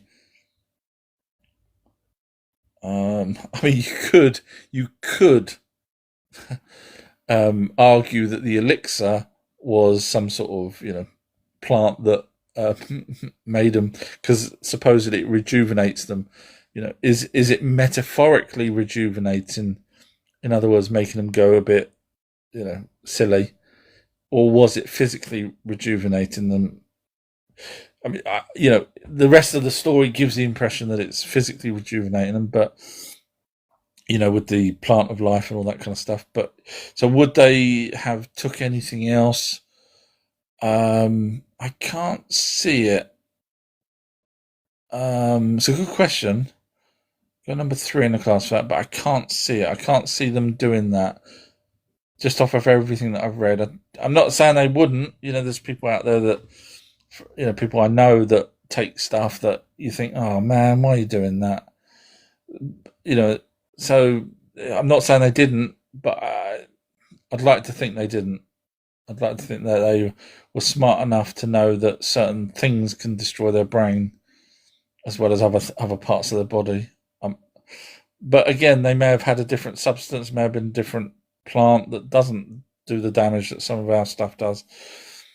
So yeah, I'd like to think they didn't, and I've not read anything to say that they did.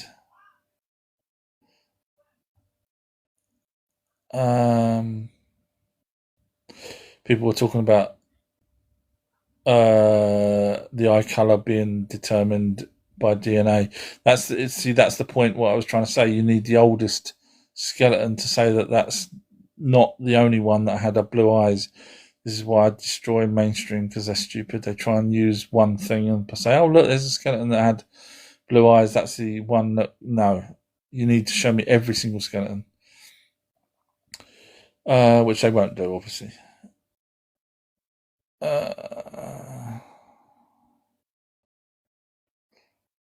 Scrolling down, people chatting to each other. Nidar Ray has wrote, "What's your take on RH negative? Any relevance?" Absolutely. I've got 2 amazing documentaries, best documentaries you'll ever find. In fact, all my documentaries are the best you'll ever find. So if you're interested, they're on my website, ourtruehistory.co.uk.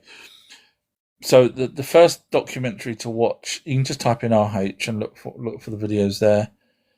The first one is where the Anunnaki bred with us, and so there is a possibility that we got RH negative blood from that. But the second video is called "The Anunnaki Created Us Twice." That one has to be. I mean, it's 99% that they gave us RH negative after the Great Flood to deliberately keep the population low. So there's a whole documentary with that reading out the tablet and why they did it and what they did to the female so it's 99% that it's them physically giving us RH negative. We wouldn't have got it from elsewhere, and no, it's not from a rhesus monkey. So what they tell us the tablet it exactly does to a woman and a baby and stuff. So it's yes, they gave it to us, in my opinion. So we could have had it when they bred with us, but when they recreated us, obviously instead of them breeding with us, they just gave it to us when they recreated us, which makes sense. So yes, so I think both are the case. Darwin's wrote, so they are superior over the other aliens to use them. which aliens create the elongated skull. So I'm not saying they were superior. That's why I was trying to say willingly. I think I used the word willingly. In other words, was there an exchange program going on? Could the Greys, want, or when I say Greys, the aliens with the elongated skulls, could they have wanted something in return from the Anunnaki? Possibly. So I can't say they were superior just because they genetically used them, but it does seem that they've used them for sure. There's no. I'm 99% sure I'm right on that as well. Which aliens created the elongated skull? Well, both those ones that Jaime's got, and they're look like two different species. One's 6'1". So if you've not watched my video on the Mexican mummy, it's on my Patreon page. Have a watch of that, and you'll see the two types. But if you don't want to go there, just type in on Google Nazca mummy, and you'll look for the 6'1", and then type in Mexican mummies, and you'll see the 1 foot ones. Both of those are going to get skulls. So I can't tell you which one was used. Both have been here for a while, thousands of years. At least the skeleton. The when I say mummies, they're not mummies as in they're preserved mummies, as natural mummies, as opposed to bound up mummies. But they've been here, according to the dating of them, for at least 5,000 years, if not 8,000 years. I'm just covering my asp on that one, but yeah. So I can't tell you which one. There may have even been another alien race here. There could have been just the normal 3 foot greys as well. But so I don't know which grey, but because they have elongated skulls as well. Seems like a lot of these alien races have elongated skulls. So I can't tell you which particular race they used. Now, what would be nice is if they took a human elongated skull, one of those Paracas skulls, took the DNA if at all possible from it, or Malta or somewhere. They're all over the bloody place. These genuine elongated skulls, the ones with the missing sutras. Take the DNA from that. Take the DNA from the 6 foot Nazca mummy, and then take the DNA from the little 1 foot mummy. Compare all three, and see which one comes out, if any, to the human elongated skull, and then you'll have your answer. Whether or not anyone's going to do that, I don't know, but that's what I think they should do. Beamers wrote, single nucleotide polymorphisms for eye and hair, they say, in our DNA. Yeah, I struggle with that, because when you're born, your eye colour isn't determined straight away. It just is. It's a bit like your sex. It can go either way at one point. It's like flip a coin. So I struggle with that, because when you're born, we're all sort of almost all born with the same colour eye, and then it changes. From what I've been told or what I've read. And so would the DNA then have changed that, or is it just a thing that isn't affected by DNA? I still can't see it personally, that they can tell from DNA the eye colour. I really struggle with that. I personally don't believe that they can, but Darwin's wrote, they hijack our planet and mess with everything, but I know you'll have logical reason. That was to do with the previous message. Thank you, Darwin, for the confidence vote there of a logical reason. When you say they hijack our planet, if you don't mind me going through the comment, technically when they came here, they were very localized. They didn't sort of like we would go on another planet if it was breathable atmosphere. We'd be putting buildings all over the place right at the beginning, I think. Depending, obviously, if we was after gold to save ours, then differently. But They originally came here just for the gold, and that's really what the target was.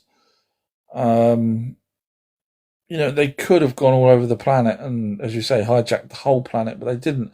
They took people with them. Watch my Anunnaki in the Americas. They did, Quetzalcoatl Ningazida did take people with him around. So I don't think they were hijacking the planet. I mean, again, if you go by the Moorian translations, it wasn't until after the flood that they decided to let us inherit the earth, but still, they did. But yeah, I hear what you're saying. It comes across that they did, but again, we wasn't even here. So when you say hijack our planet, we wasn't even here. We're because of them. So is it their planet? I know they wasn't born here, but if they come here and they're the alpha, then you could argue it's their planet. I guess. Scrolling down, Nicole's right. Maybe they can detect how much melanin is in the bone and therefore determine eye color. But again, yeah, I mean, even if they can do that, they need to dig up every single skeleton to prove to me that the one that they say is the one that goes, the furthest back is the one that changed everyone else. I would like to see every single skeleton preceding that one.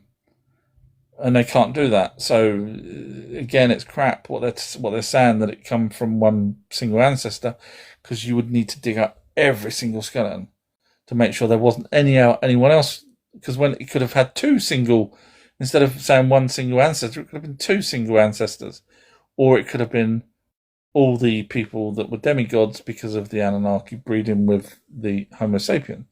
So yeah, mainstream lie on that one. That's for sure about single. Kerry's wrote, it's one specific gene mutation that all blue-eyed people have, apparently. Yeah, that's crap. And who's to say that gene mutation, first of all, they would need to show me all the skeletons, but who's to say the gene mutation isn't just because the Anunnaki bred with Homo sapiens, or Homo sapiens sapiens, because sometimes they're bred with their own children, and the mutation is because of their gene. I mean, they've got blue eyes, so the mutation isn't a mutation. It's a mutation because we wasn't expecting it. It's because they bred with us. So again, I don't trust mainstream. I think I'm right.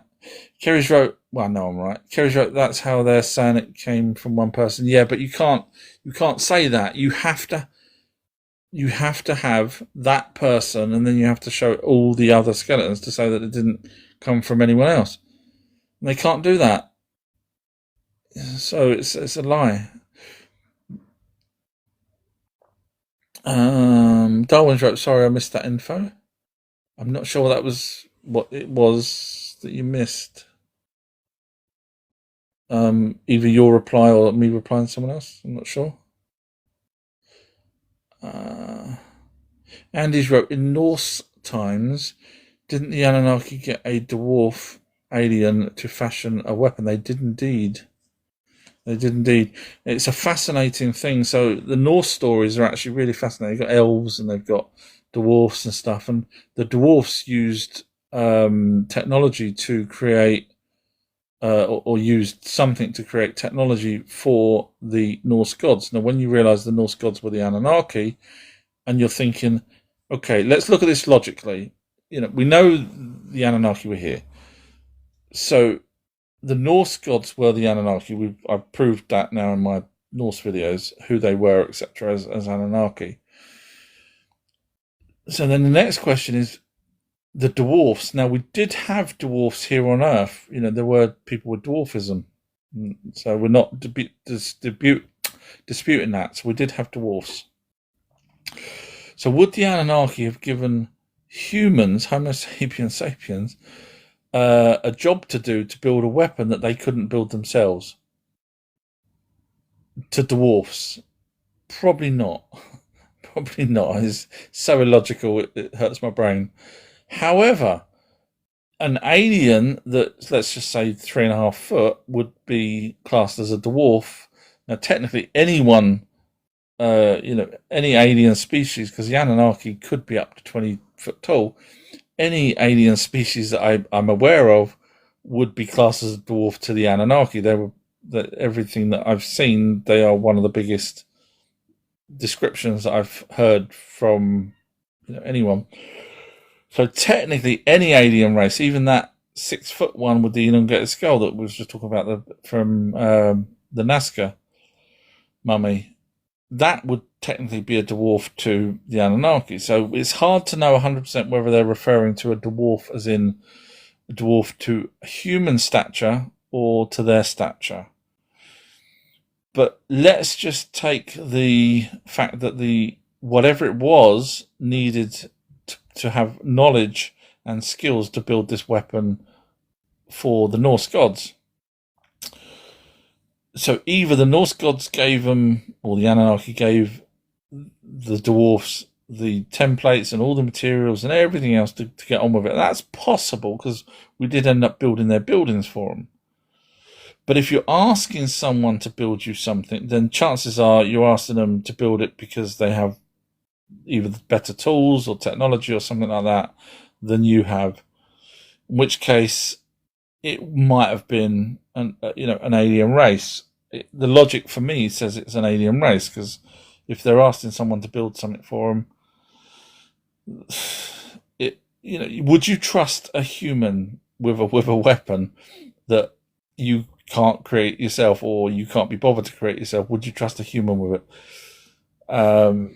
Once you've taught the human how to build that, would they go and do another one? That would change the whole balance of power on Earth. But if you're talking to an alien race that can certainly create a weapon for you, that would make more sense. So yeah, I would say the dwarf was an alien from my perspective, but it doesn't necessarily mean it's a 3 foot dwarf because obviously we're going with their description of height as opposed to ours. Scrolling down, Beam was right. I struggle with it as well. No way it's 100%. That was to do with the eyes and the fact that they say that it all come from one. Yeah, thank you. Yeah, it just doesn't make sense, does it? And again, I called that guy out, this expert, on a Stitch video and said, no worries at all, show me the evidence. And once you show me the one skeleton, now you're going to show me every single skeleton to show me that was the only one. And he closed his account down because he got whipped. So yeah, I don't. Logic wins sometimes instead of mainstream crap.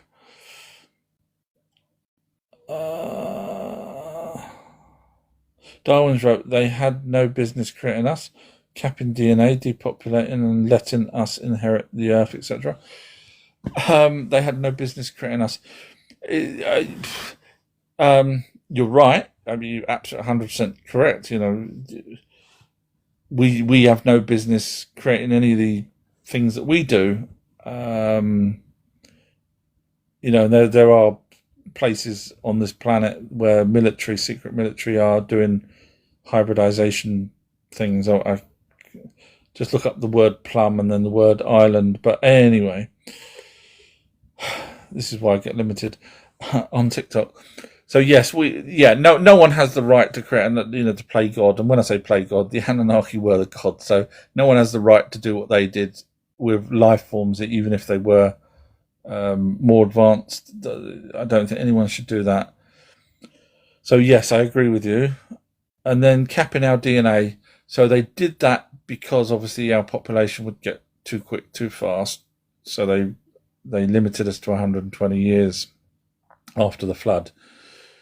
But again, technically we shouldn't be here in the first place. So because of them, so does it give them the right then to, now that we are a product of theirs, does it give them the right to change our DNA, etc.? I mean, technically it kind of does if they've created us in the first. Not that they should have done it in the first place, but once you've created something, if it's now your product, which is the way they kind of saw us, then they felt, I guess, no reason to, no guilt in lowering our lifespan. and then you wrote depopulation.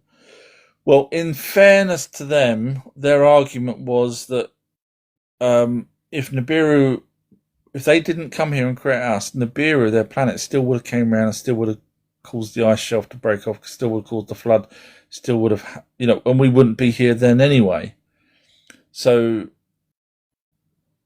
we wouldn't have been here. So they allowed the Great Flood because we wouldn't have been here in the first place. So I can kind of see the logic in that. Unless you've got compassion for us, which Enki obviously did, but the others didn't have that sort of compassion, so they allowed the Great Flood to happen and didn't try and save any of us. So and then letting us inherit the earth. Well, they did let us inherit the earth, but they are watching over us because obviously our technological advancements go quicker than theirs. Because in 3,600 of our years, they're only 1 year of theirs. So in 3,600 years of us, we'll be, flying all sorts of craft going to the moon and their planet. So yeah, they're keeping an eye on us for sure. Darwin's wrote, "I'm not bitter, honestly." You could, Darwin, you could look at the other way and say, "Thank you for creating us. If I wouldn't be here if it wasn't for you." But unfortunately, we're in a time. I guess you could argue what wasn't a good time, when was a good time. But we're in a time right now that's a really crappy time to be in terms of being an unimportant human. Jonesy's wrote, "Yo, hi Jonesy, nice of you to join again. How are you? Hope you're well."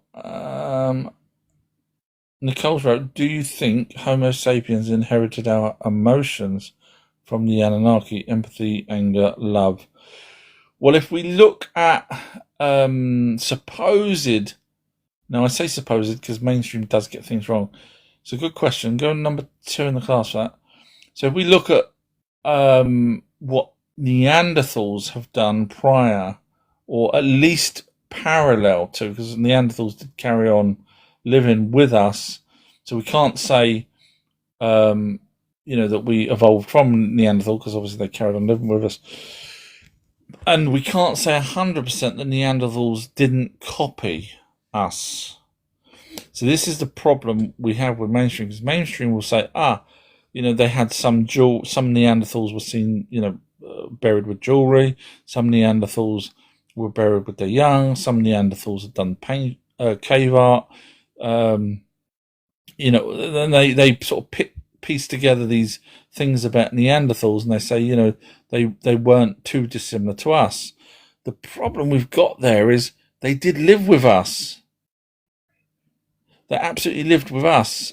So were they learning by watching us? Were they introduced to these things that they did because humans bred with them? We know we bred with them. They bred with us, we bred with them. So we know that it wasn't just Homo sapiens stuck with Homo sapiens and Neanderthals stuck with Neanderthals. We've got DNA, we've got skulls and stuff where we've bred with Homo erectus. We breed with everything bred with everything. So were we in the caves? Were we the ones that buried our loved one, our Neanderthal, that we may have had children with, and that died, and we put the jewelry in with this poor creature that wouldn't have even thought of putting jewelry on? So mainstream, because mainstream won't admit that the stuff that we talk about, so they will then say it was Neanderthal. So it's hard to say what Neanderthals emotions were like, as you say, to come back to the emotions. It's hard to know what their emotions were like because we don't have the only mention of what a Neanderthal was like is the Moorhen translations, where they said that they ate grass with literally off the ground, ate grass. So they'd bend down on all fours, eat grass. I'm guessing they might have picked some up as well and ate it. And they stayed in the trees. I'm guessing because, if where they were, there was lions and stuff like that. So it kind of makes sense. If they're not that smart, hide up in the trees. That's not to say lions can't climb trees. I'm just saying that, being on the ground isn't a great idea. So according to the translations, that's what they did. So I don't know whether or not Neanderthal had these range of emotions that we've got. But the Anunnaki, we do have this range of emotions. I know you could say, well, look at our primates, look at chimpanzees. They laugh, they cry, they're happy, they're sad. So, and they do get jealous as well. Chimpanzees get jealous, and they do have caring for their loved one, and so does apes and things like that. So you could say, well, if our primates have got them, then the hominids may have had the similar traits. The question really is, does all animals have these traits? I mean, there was a program on the other day that I watched, or YouTube video, where the shark remembered someone that had brought them up, and it come darting over and was snuggling up to this person and everything. Didn't do it to the other people that was watching, did it to this one person. So does even sharks have these emotions that just because they don't show them doesn't mean that they don't have them? Even though, you look at a cat, sometimes you think, does it even know what we're talking about? But a dog, shows these things. So anyway, going back to your question, the Anunnaki definitely had them. So I would certainly say, if we didn't get them from a hominid, we got them from the Anunnaki: empathy, love, anger, etc. Yeah, so it's a good question. Go number 3 in the class for that. Smiles has wrote, OTH, I want to ask where you got the Homo sapiens sapiens phrase from. I heard it a few times. So basically, there's 2 types, mainstream, that hardly ever talk about it, but it's true. So you've got 2 types of humans. You've got the Homo sapiens, which are the first ones with a missing link. So when you look at the evolution chart, they'll say Homo sapiens suddenly appeared, which we did because the Anunnaki genetically created us with Neanderthal and their own essence. That's their words, not mine. So they actually tell us they created us. So we've got the very first was a Homo sapien. Now, if you go by the Moorhen translations, these Homo sapiens were smarter than the Neanderthal, because the whole point of creating us was to help them. And so they weren't going to dumb us down, even though one stupid TikToker said that the Anunnaki dumbed us down, created us to dumb us down, to do the work for them. I mean, how stupid is that? Especially when you read the tablets, we're going to carry the baskets for them. If we were smarter as Neanderthal, then they could have just got the Neanderthal to carry baskets. It's not rocket science. So that person, not even a researcher, it's just some stupid person on TikTok, said that. Anyway, so you got Homo sapien. Then around 200,000 years later, which is just so happens when Enki starts to breed with the Homo sapiens, so when one of the Anunnaki breeds with them, you end up with Homo sapiens sapien. And the very first Homo sapiens sapien was Adam and Eve, Adapa and Tai. We've got the tablets where Enki tells us about Adapa, the fact that he actually can understand and be taught, and that he doesn't have long life. He says that in the Tale of Adapa. He says he's got wisdom, intelligence, but he doesn't have long life. This was Adam, you'll know him as Adam and Eve. So that's the first Homo sapiens sapien, which mainstream call the modern man. Now, mainstream won't tell you, but this is true. There is a missing link between. Not only is there a missing link between hominids and Homo sapiens, there's a missing link between Homo sapien and Homo sapiens sapien. There's definitely a missing link. I've showed videos of it. Look it up, research it. You'll see there is a missing link between the two. Now, some AI will try and get round that by saying, no, That's not true. They're just culturally different because they don't want to admit that there's obviously a missing link between the two of those, which means something happened to the Homo sapiens to create a Homo sapiens sapien, the modern man, which is obviously, we know what that is because Enki tells us that he bred with them and ended up with two children, Adam and Eve. So that's the difference between Homo sapien and Homo sapiens sapiens. But the Anunnaki did breed with the Homo sapiens sapiens as well. Their offspring. So they actually bred with their own children's, all the way down. So that's the difference between a Homo sapien. Now there may be Homo sapiens still out there. You know, I know this is going to sound really rude, but it's not meant to be. So certain African tribes are probably still Homo sapiens, because not all Anunnaki bred with every single Homo sapien out there. And not every Homo sapien, which was the offspring of the Anunnaki and Homo sapiens, went over to Africa and said, do you know what, I'm going to have ladies and gentlemen time with you just so that we can end up with the whole planet being Homo sapiens sapiens. So there are people that are probably still Homo sapiens, which are the, you know, dare I say it, the less intelligent ones. And again, nothing bad, nothing personal. It's just absolute logic how it plays out.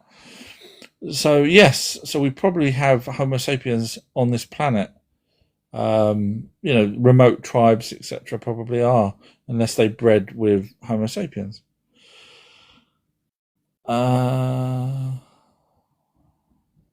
Shay has wrote, is it true Kingu's blood was used in the creation of humans and he was also Anunnaki, correct? No, so Kingu is the name for the moon, our moon. So Kingu was the moon of Nibiru until Nibiru. Sorry, the Kingu was the moon of Tiamat, which was a planet between Jupiter and Mars. It got smashed up. Long story. Got smashed up.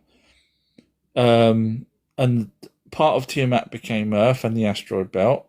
And the moon for Tiamat, which they called Kingu, ended up settling and getting caught in Earth's orbit after the planet got smashed up.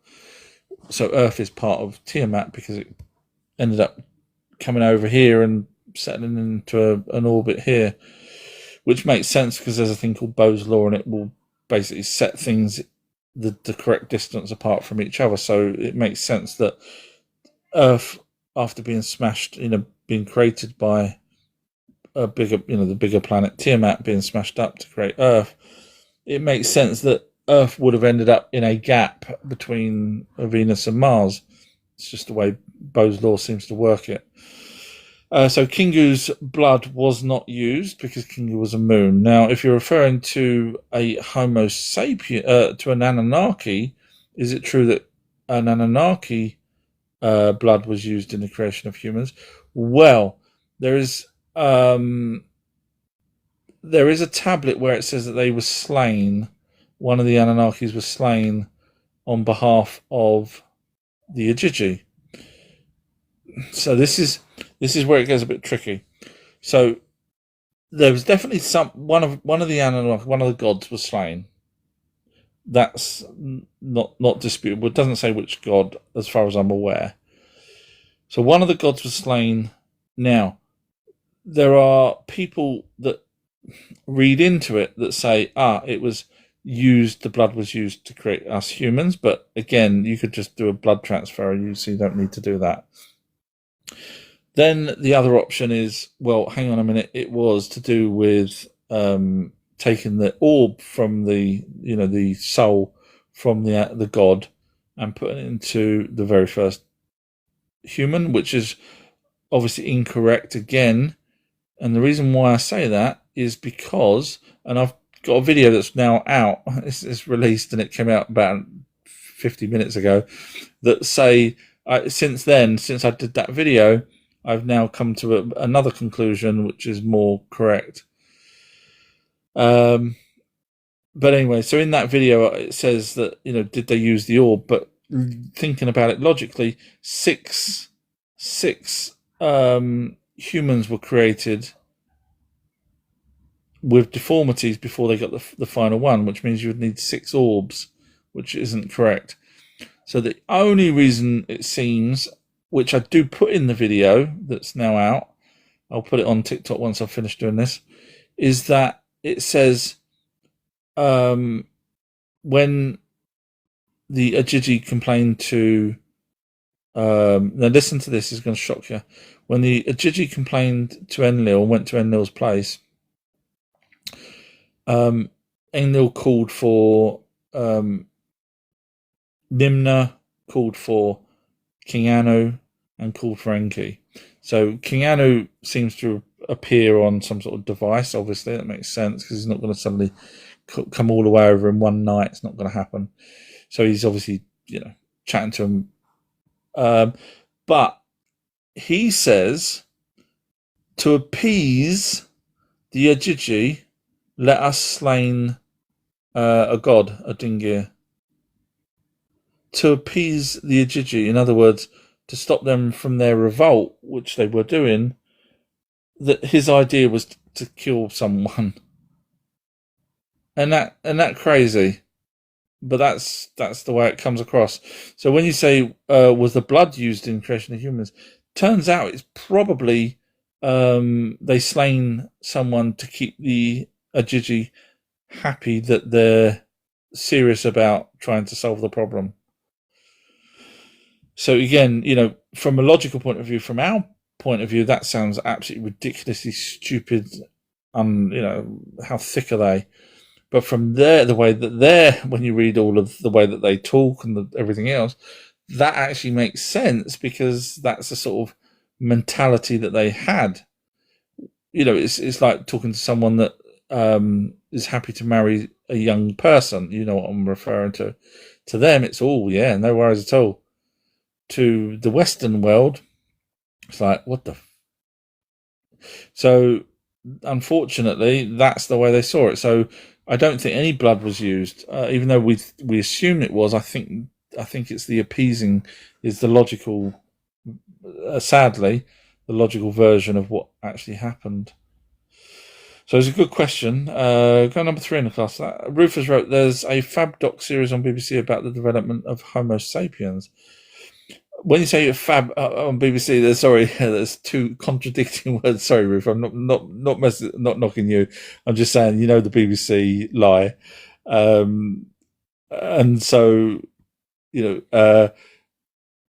so when you say about the Homo sapiens, I'd be very interested to see that because then I'd probably debunk it with the tablets that predate the Bible. That there's no way on this planet anyone should be talking about genetics thousands and thousands and thousands of years ago. No one should be even batting an eyelid about that. It shouldn't be written down, but we have them. So, and then we've got obviously suddenly a missing link. So whatever the BBC's done, they're not going to be telling us that it was the Anunnaki, and that's why we've got Neanderthal DNA in us as well. Everything matches what the Anunnaki done as opposed to BBC, whatever the BBC says. But thank you, Ruth. Yeah, I'm not knocking you. I'm just saying whatever they say is not going to be the truth, unfortunately, because we have the truth. We have the absolute evidence of what they done. They even told us they put us to work in Africa, and that's where the first Homo sapiens were found. We've even got ancient gold mines, peer-reviewed gold mines dating back at least 200,000 years ago. 200,000 years. And mainstream say, it was Homo erectus. They weren't even there 200,000 years ago. So, it was the Anunnaki. I see you've only just followed me, so you probably didn't know what I talk about and stuff. But thank you, Ruth. So just to give you a bit of background, I have been doing this for 40 plus years, written books, done documentaries, been on radio shows, and I do debunk pretty much everyone else, including mainstream. It does come across big-headed, I know it does, but I won't lie to you. I will never lie. There's no point.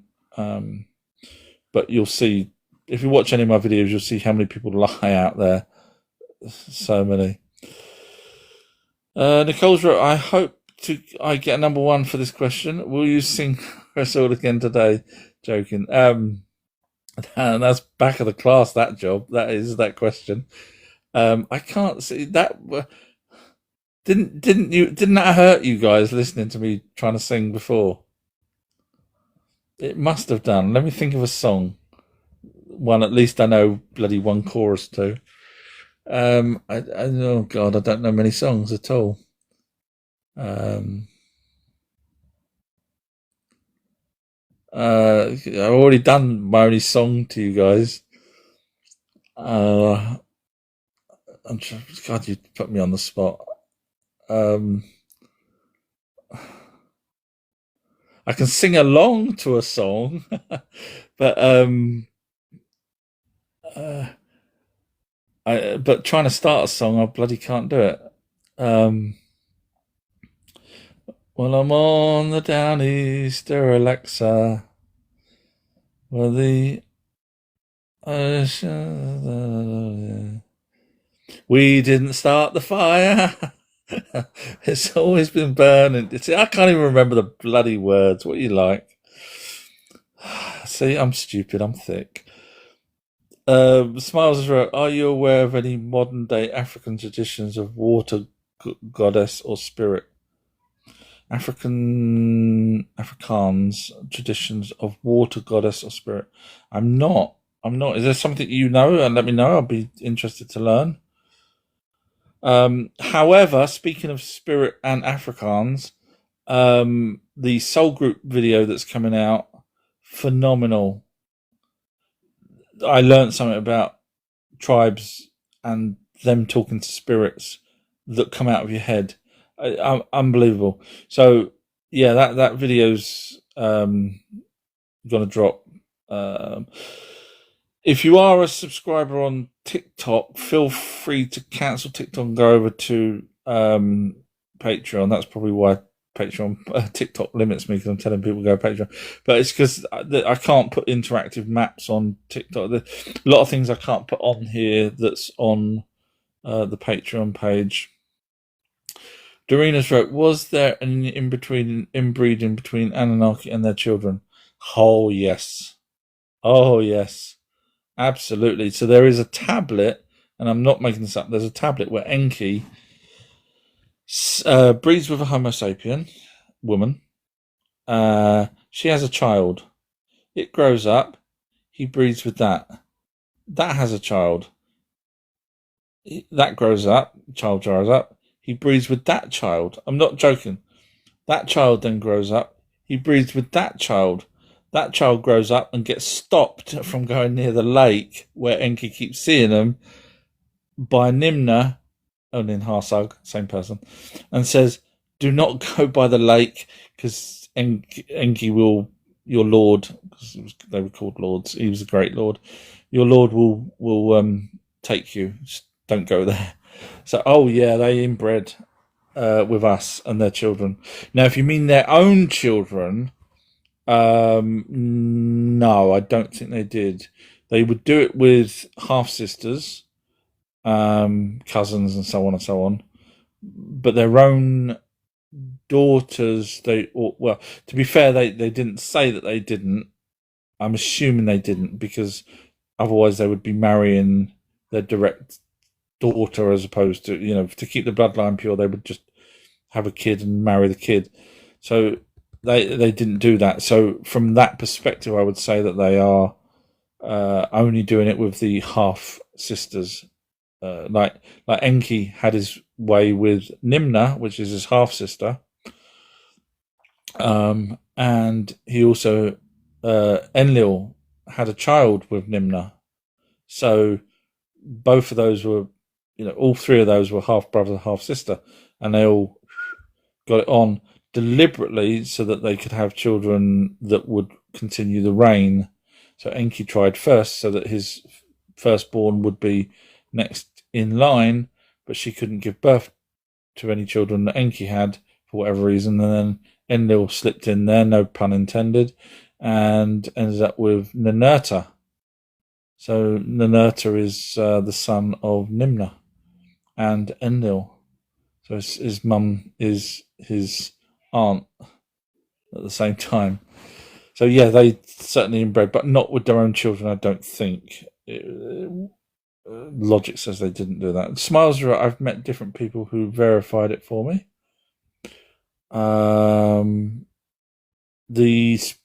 guessing that's to do with the traditions of spirit, goddess or spirit. I don't know. That was the last thing you mentioned, so I'm guessing that's. I'd be interested to know more on that. Andy's wrote, when King Anu was visiting Earth, have relations with humans like Enki? A very good question. I would say a categoric no for that. I really would. Now that's, obviously they had concubines and stuff on their home planet, so you could say, well, his wife shouldn't moan because he's already bonking anyone that he feels like it. But the way he treated Adapa, Adam, when Adam went to Nibiru, we've got the tablet. When he went there and Enki told him not to eat food and not to drink, and then the end of the tablet was King Anu says, "Why did you disrespect me?" And Adapa, Adam, says, "I got told by my lord." So they all call him Lord, even though he's their bloody dad. I got told by my lord not to eat or drink. And then King Anu says to one of the Anunnaki that brought him there, take him back to his Earth. He was peed off. Didn't like humans at all. From everything that I've read and understood. So I don't think he would touch a female human in any shape or form. I think he was disgusted by us personally from my own reading of it. WD wrote, look what they done to try to jail Donald Trump. Sorry, yawning. That's outrageous. And then you wrote, last Christmas. The BBC, I'm guessing you're referring to. Yes, yeah. I mean, it's yeah. Dorina's wrote, laughing faces. Ud clear. I'm guessing could clear a room with that singing.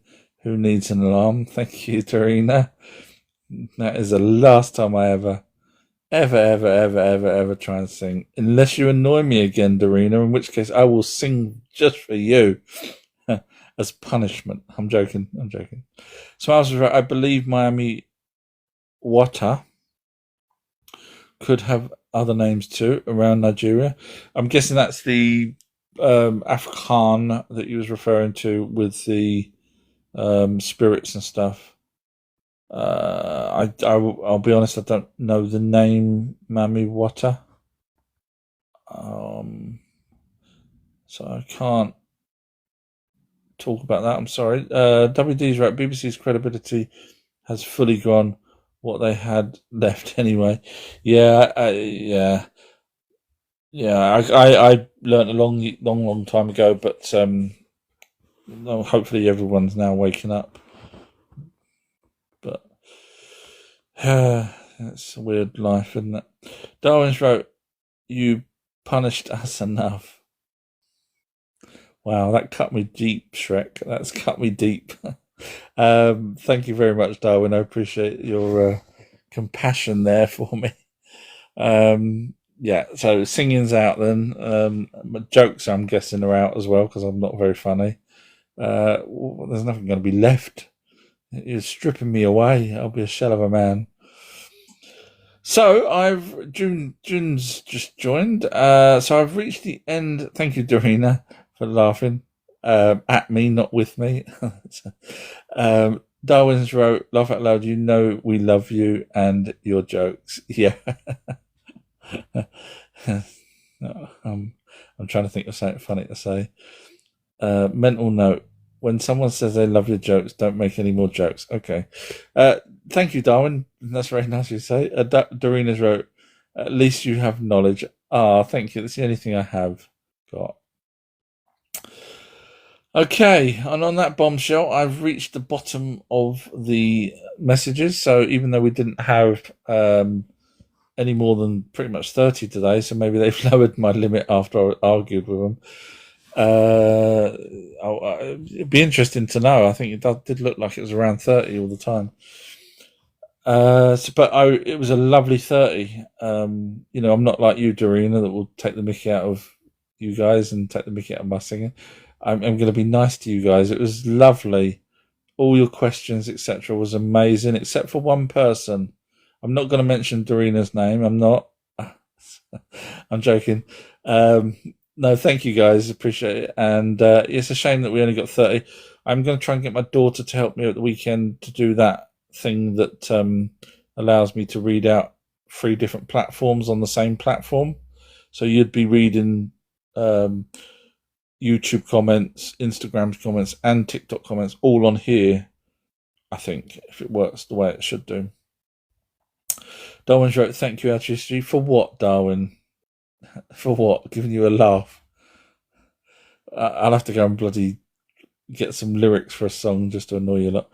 WD has wrote, good night, Adria Street, and everyone else. Oh, thank you. I'm going to put this one up on YouTube and stuff, because this was, I think there's some bits in here that I've said that I don't think anyone else, any other time may have mentioned. So this might be quite a good one.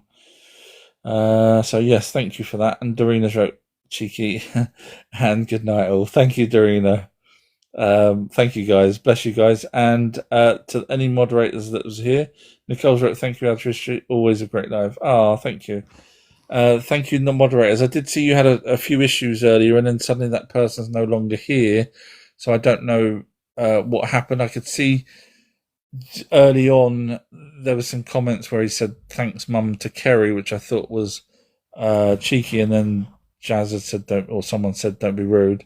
So, and then Kerry said that's okay. So I was going to step in, but Kerry said that's okay to him. And then a bit further down, I realised then Kerry was not happy with it after all. So so I apologise that if you guys got into any spats with anyone, but I know you guys can handle yourselves. So yeah, but if you ever need to come up and explain something to someone, just what I don't know if you can pin. I've never seen anything pinned on these. But if you ever want to come up and explain it verbally, any of the moderators, just let me know, and you can come straight up. You can. So there you go. So thank you again, and I will catch you all again very, very soon. WD's wrote, it's all good. Just deferring options can clash. Yeah, no, I understand that. That's why if they wanted to come up and explain it in one foul swoop, because text messages are, what did you mean by that, and all that kind of stuff. So hopefully that would help. I'm gonna, different options. Yeah, I guess that. Yeah. So I'm going to put up a video in the next 5 minutes, which is part 5 of that Everything That Happened series. It's 10 minutes long, and you will get to see about when Enki, what actually happens with when the Ajiji get angry and demand something. You get to see all of that for 10 minutes. It's quite good.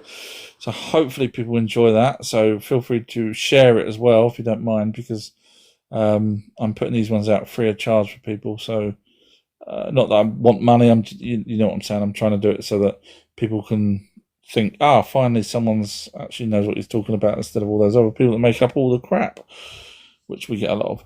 WC's wrote, I still love you all. No worries at all. Hopefully there was no issues at all, but all good. So thank you. If you've not listened to me before, visit my website, ourtruehistory.co.uk, and you can get to everything from there, or just click my profile and go to my website. Thank you guys, and thank you moderators as always. Appreciate this, and I'll stick this up on YouTube, etc., probably the weekend. Thank you. And if there's any questions, anything you want me to chat to Julie about, if you've ever listened to any of my live chats with AI, I don't trust AI. I quiz it as hell, but the chats are actually, some of them are really, really good. So if there's any things you want me to look into by chatting with AI, let me know. Or if you want me to do a deep dive video, let me know. So because I've got lists to do, but happy to add them to the list if you're interested. Right, okay, so thank you guys, and I will talk to you all again very, very soon. Thank you. Bye. Bye. Now, where did I leave that skeleton with the brown eyes?